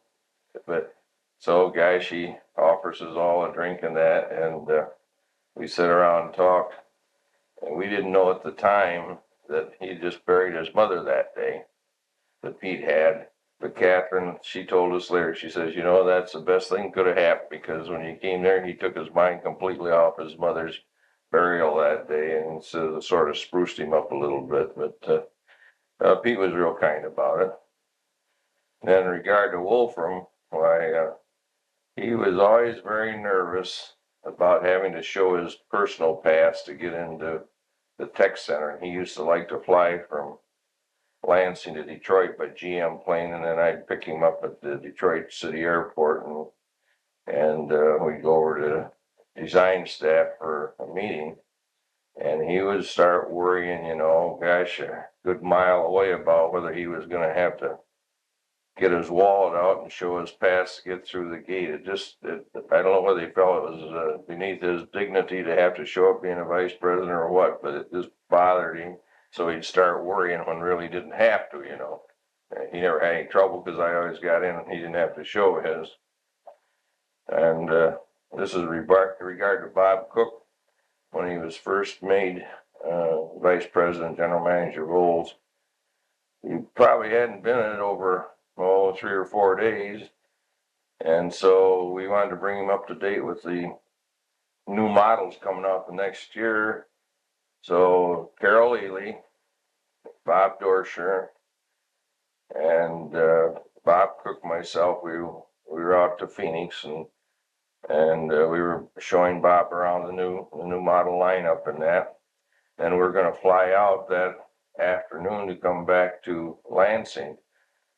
Well, we had our flight reservations from Phoenix to Chicago, but they were having a terrible snowstorm in the Midwest then, and we couldn't get any flights out of Chicago to Lansing. So Bob was sort of worrying how the devil we were going to get into Lansing.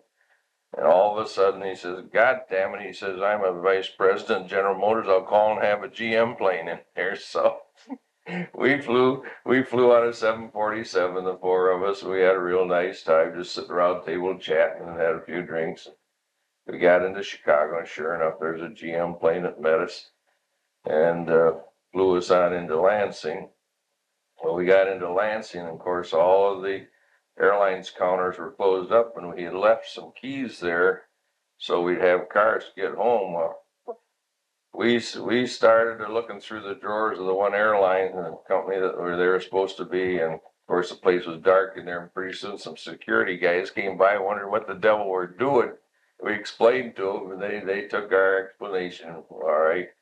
Well, we still couldn't find the keys, so then finally to get home, my Bob called plant protection at Oldsmobile, and they sent out a station wagon and took all of us home that night. For heaven's sakes. And then this is in regard to Johnny Belts here. We had a party over at Garwood had a party over there. What's that? That eating place. Marshall, over to Marshall, Win Schuler. And the way they used to park the cars there at Marshall's, you just drive up and a guy would take it and park it in the lot there, you know, and just leave the keys and that. So we were at this party, and pretty soon their announcement came over their PA system, you know, that with the owner of Oldsmobile car so-and-so, and they gave the license number and all that, please, see them at the front desk. And nobody responded to the call, and a few minutes later the call was made again over the PA system, and no one responded to the call. And next thing we find out was this car had been stolen from the parking lot, and it turned out to be the one that John Belts was driving that night. Well, John, he wouldn't go down to the police station where they wanted him to come down and identify it, so he sent Ralph Perkins down. So Ralph had to go down and get the darn thing. And maybe an hour and a half later, in walks a fella that wasn't part of our party, and he came up and he introduced himself to someone there as the fellow who just stole John Belts' car. So they introduced him to John, and oh, John, he was real nice about it. He said, "Oh, come on over and have a drink with us." So this fella did, but what it was all about, the fella that stole the car, he was trying to prove a point that by God, it was easy to get a car out of the parking lot of Win Schuler's because they didn't have security or anything. All he did was he went out and he said, "See that car over there, so and so car?" He says, "That's mine." The guy brought it over. He hopped in. He drove it down to the police station, and then he reported how he stole the thing. So he was just trying to make a point on the darn deal. Probably did. Yeah, another one John used to tell on himself. He used to like during pheasant season out where he lived on Park Lake Road. He used to like to go hunting in the morning sometimes before he would come to work. So he'd gone out this one morning, got himself a pheasant. He brought it home and he just laid it on his side porch where he went into the house, and went and got ready for work with the idea that Lowenstein, I guess, was going to clean the pheasant for him, and all that. He said, God, he got home that night and the pheasant was still laying there. And Lowenstein says she wasn't going to try to clean his darn birds that he brought home. So, then Wolfram, he enjoyed dancing and that, and we'd been to parties with him. And it always ended up, it seems like, that for some reason, he liked to dance in his stocking feet as the evening went on. And he did that a few times, I think. Rocket Jones, this is one I didn't know the full story completely, but I remember one day he was in my office over there at the Building 64 Engineering, because my office was outside the conference room there. And he had taken a call and been transferred there. And from the conversation, I could get quite a bit of the gist of it, but they undoubtedly were having quite a time with some of the sales people in the New York zone, because he would say, "You mean they got an air conditioning for the home for it, or they got carpeting?" One fella even got things for his cottage, and they got stove and refrigerator. So there was a big shakeup in the New York zone after that. I think this is when cars were hard to get, and dealers were giving these sales reps, or whoever they were, probably some incentives if they could give them extra cars to sell. So yeah, they put a kibosh on that. And then Johnny Belts, he used to like to rib Howard Carroll at times, because Howard who had lived the Detroit area, always thought he knew shortcuts for getting back to Lansing. So one night John gave him the chance from the tech center to find a faster way back to Lansing, and Howard started cutting through the back roads and that, and he got lost, and it took him about twice as long to get back to Lansing over what it normally would do. So John never let Howard forget that. He would always just razz him about couldn't even find his way home. So yeah, and that's about the gist of it. As I think of more things, why I'll come up with them on that. So Well, yeah, those are very interesting stories because they show facets of personalities of some of the executives that we had. right. But as far as the business, I really did enjoy the business. It was very interesting because, especially on the design contact work of styling and that, and with Fisher Body, I was in on a very basic beginning of the automobile, and right from the first clay they start to put on the forms there and start modeling, and we all had a chance for good inputs in that and decision making, and it was very, very interesting. And I felt that you just couldn't ask for a better job as far as I was concerned for that type of work. Who did you work with at Fisher, right? Well, at Fisher, why, of course, I worked through, they had what they call a division contact office, and then we would work through them, and then they'd get us to the right people at Fisher on whatever the subjects were that we would be talking about. And years ago, then I'd work with the people from trim engineering and that when I had the interior trim. But when I was just on the exterior portions of it, I used to go to meetings every week. They'd have a Wednesday meeting, and probably last 2 or 3 hours, and with Fisher people and other division people, and we discussed whatever the problems were, and new designs, and in many cases, there's things they just couldn't do, impossible to do, and you have to come up with other ideas on how to go about it and that.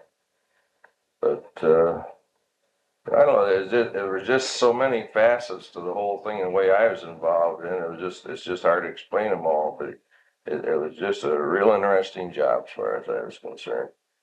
And, getting in on the beginning of a design and seeing it go all the way to the end, that was what was a very, very interesting.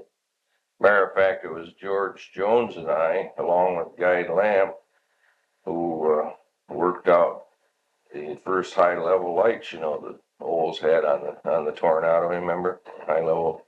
Oh, Yeah, and that was, they've since now, of course, gone to, they don't call them high level lights anymore, those in the back window, I forget the exact name, but yeah, we were the ones that worked out with Guy Lamb, the first high level lights on the Tornado and that. Hmm. So, Do you recall that mini Tornado they had there in engineering? The little one that they cut down some way and used it as a, oh, they used to use that for pushing the cars and stuff Yeah. around. Yeah, I didn't have anything to do with that, but I remember, yeah, they used that for a lot in the winter weathers when cars would be stuck in the snow or something out in the parking lots, and they would use that to push them out of there. Yeah, I don't really know who instigated that, but I guess it did the job. It was a good little outfit. later LCC gave it a facelifting because it had been really Oh. battered up. Oh. Their auto mechanics class gave it a facelifting, and it's now at the museum. Oh, for God's sakes, I'll be darned. No, and then another one we had there, was just, we never went in production with it, but it was a lot of fun to drive. We had a convertible with a bubble top on it. And Oh, I'm trying to remember who made that darn bubble top for us, but we had that around for, about a year. And that was,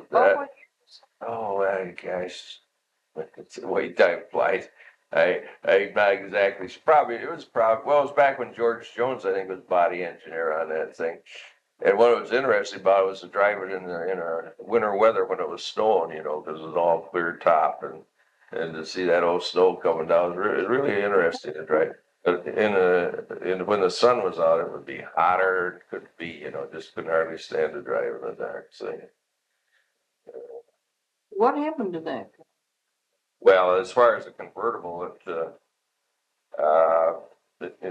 it was just one you lift on and off. So as far as the car itself, why it was still a good convertible.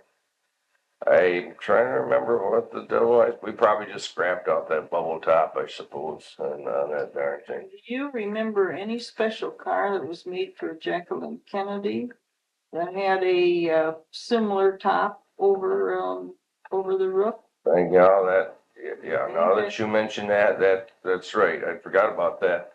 Yeah, there was one that was made just like that, with that bubble top, and was, I don't know whether it was given to her, sent to her, or she used it, or what the devil it was. Yeah, that was right. Okay.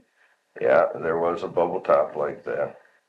To my knowledge, it wasn't bulletproof or anything. I don't think it was, but yeah. And oh gosh, yeah, there used to be a lot. Come on, there used to be a lot of special cars. I just is that for that stretched out Tornado. I don't think that that wasn't Cotton or Bevington. I don't believe made that, but they used them, and I've seen them within the last few years. They used them for airport type limousines. Yeah. Gosh. You know how many? No, I don't know where they were made. I think I have seen them before, but I have no idea who made those stretched out limousines. Would we have done it ourselves? No, we wouldn't have done it. We would have sent or they probably just bought the Chassis. the chassis net and restructured them themselves. But I have no idea who made those at all. But I don't think it was Cotton or Bevington. Cotton or Bevington were the one that made the stretched limousines for us, and they also used to make hearses and ambulances. They're the ones from, what was it, Blytheville, Arkansas. Cotton or Bevington were, yeah. I say, I just wish you could remember all the details, because we used to do a lot of special, well, I remember, and I don't even remember the person's name now, this fellow was well, he was in a wheelchair, I don't remember how bad he was, you Roger know. Honey. He's not the author, is he? Yes. Oh, that's not the one? No. And I remember I had George Madden working on a car, and I did too, where we could put that wheelchair in, you know, through the door and rotate it around so this fella could be in a sitting position, and then he would drive that thing with the paraplegic type of controls and that on the thing, yeah. But we did that in engineering. We just did it the one time, and I don't remember whether he was a friend of someone in the corporation or just what. But you know, there was. Well, as I said, we did special cars for Arthur Godfrey back. What kind of a special car would he need? Well, you might do a special trim or things like that for him. Something like that. Years ago, they used to do lots of special trim jobs. They don't anymore, but they send them down to Detroit that. Design staff, they might do a special paint job on it, a special trim. And matter of fact, Roger Smith used to like to have special stuff done on his car years ago, paint stripings and things like that. Now then, the paint striping was actually a paint. It was actual paint stripe. It wasn't done with these decals and that. It was actually done with true striping on a thing. And many a time by, the fellows who do it by hand with the little brushes, the striping brushes and that, yeah. Matter of fact, John Oswald, who used to years ago was body engineer, and then he went on I think he went to Ford later on. He had a brother, Fred Oswald, who worked up in the paint shop, and he was real good at that, and the paint striping and Why did they go to decals? Well, we were still actually striping when I was there. They, over on the line, they would have these paint stripe rollers and stuff like that, and they might have a single head or a double head roller, that would follow this big template along the side. They were still, now maybe, I don't know, are they using the decals? Oh, they are. Okay, well, I wasn't. I'll tell you, the one you ought to talk to about that is Jack McGinn. Okay. Yeah, because that was all under his jurisdiction over on the line there. Matter of fact, Jack is down in this area now, I believe. No, he didn't return his phone. phone. He's out to the meadows, I believe, if someone told me. We're going to make a follow-up. Yeah. Recap to tell people with whom we've spoken. Yeah, I would think you ought to talk to Jack. He'd probably enlighten you on many of things from the production end of it over there on the line. He'd be real good at that. Would be helpful. Yeah, and you said Mike Minnow has since passed away, so yes. he would otherwise he'd have been a good one for production and that. Oh gosh, Alan, that's probably all I can think of. There'll be other things, and as I think of them, I'll try to write them down and give them to you when I see you. Well, why don't you? That would be a good idea, Dick. When you come up there, why we could tape something additional. Yeah, okay. I'll bring some of these books too. I thought I'd start going through those things and see what I got in the garage. And sure, this could be a problem. Well, if not, I'll get them up there a second time or something. I'll see if they get up there some way. It might take a couple trips, but I'll get them. I'll go out to Norma Jackson's to get those books that Bill had. I don't know if there's I'll talk to her if there's anything else around the house that he had pertained to Oldsmobile. See, Bill was our heating and air conditioning engineer there, and he used to have radios under his jurisdiction too. So he might have some kind of reports or something that could be of interest to you. Yes, anything Oldsmobile, we appreciate the privilege of looking through it. Yeah.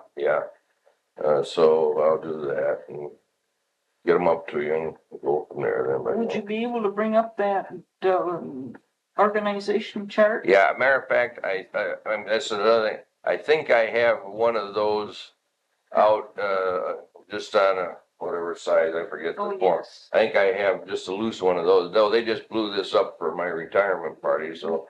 Well, that would be fine. I could bring one of those up, yeah, I know I got them around Would some. be just great. Yeah, you know, the more I thought about it too, I bet you that is your sister was on there.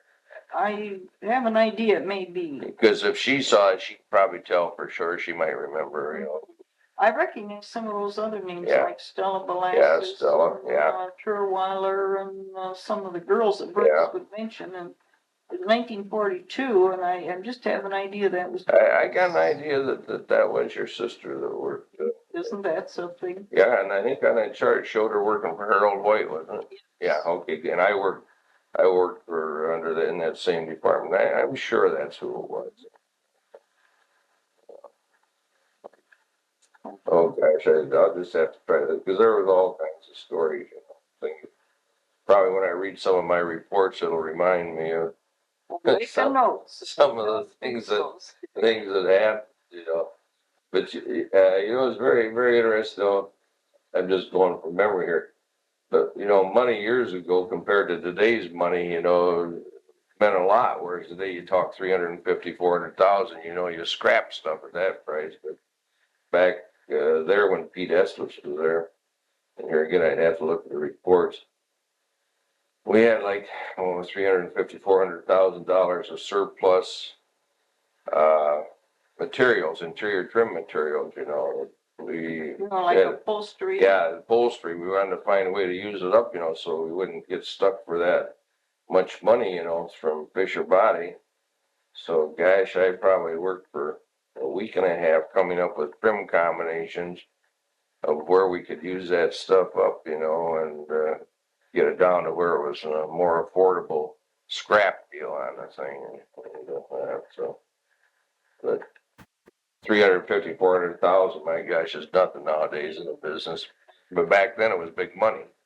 Big money out of there. Well, they used to sell some of the overage through salvage stores. Yeah, too. yeah. Of course, it was very reasonable. They didn't recoup too much that way. Yeah. People were disappointed when they could no longer buy the salvage fabric because that was excellent material. That was real good.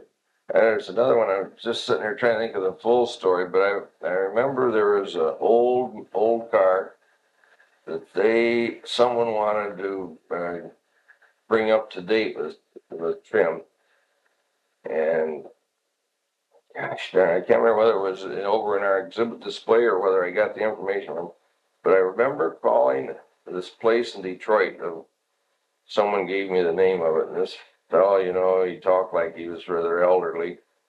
And I said, "Do you have any so-and-so material?" Oh, it was material from back in the 30s, you know, some of the 30 cars, mohair trim, stuff like that. And he said, "Just a minute," and he was gone for maybe 5 minutes, you know, and pretty soon he came back. He says, "Yep," he says, "I got a roll of this back here someplace." So I told the person where they could go get it, and then they returned. But I was amazed, this guy, and this had to be probably in the 50s or so, or maybe even the 60s. He still had a roll of this old mohair material for the car. Yeah. But, it was very, very interesting job. I liked it real well. You could see you're excited and Yeah. enthused about Yeah. it. It was very, well, I guess it was because you dealt with so many different people, wasn't it? It wasn't a cut and dry thing where you go in and do a certain thing every day. This was so vastly different, day in and day out. You just never knew what was going to happen and things. And Did you work with Mr. Sanchez? I never knew him. The one and only time I saw him was I went over to, what was it, Ione, and they had one of those picnics. I had retired already, and he was then the head of Oldsmobile. That was the one and only time I guess I ever saw him, but everyone spoke very highly of him, man. Yes. From people I talked to. Let me ask you again. You retired in 19... I retired in April the 1st, 1983. 1983, yeah, 42 years and 2 months on it, you know.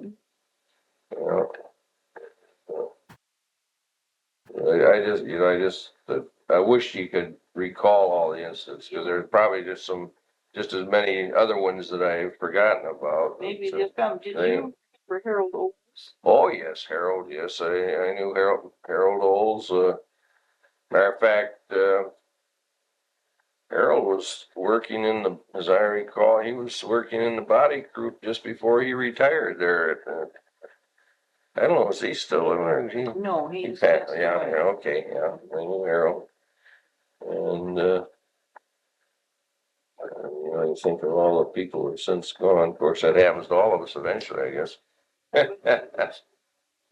Yeah, that's right, you think you're gonna outlive it all, but it never happens, I think. Yeah, Well, Dick, maybe I've collected all that we can today, but I well, sure as appreciate I come up this. with more, I'll try to write a little note down on it and as a reminder, Great. then when I see you in June, whenever it is, why I'll Oh. go over some more stuff with you. Fine, Yeah. and I do appreciate your checking on those other manuals Oh, and your okay. own. Yeah, And after all, that's a real, well, you know, that Nice as long thing as for you can us. have good use of them, because as you said, if you already have them, you trade them to other historical areas. yes, we do. That need them, and otherwise they just, many cases, I suppose people just throw them in the trash, not knowing what to do with the darn things. Yes, they do. Which is a shame. And information is lost forever. We Right, right. shut this off here now.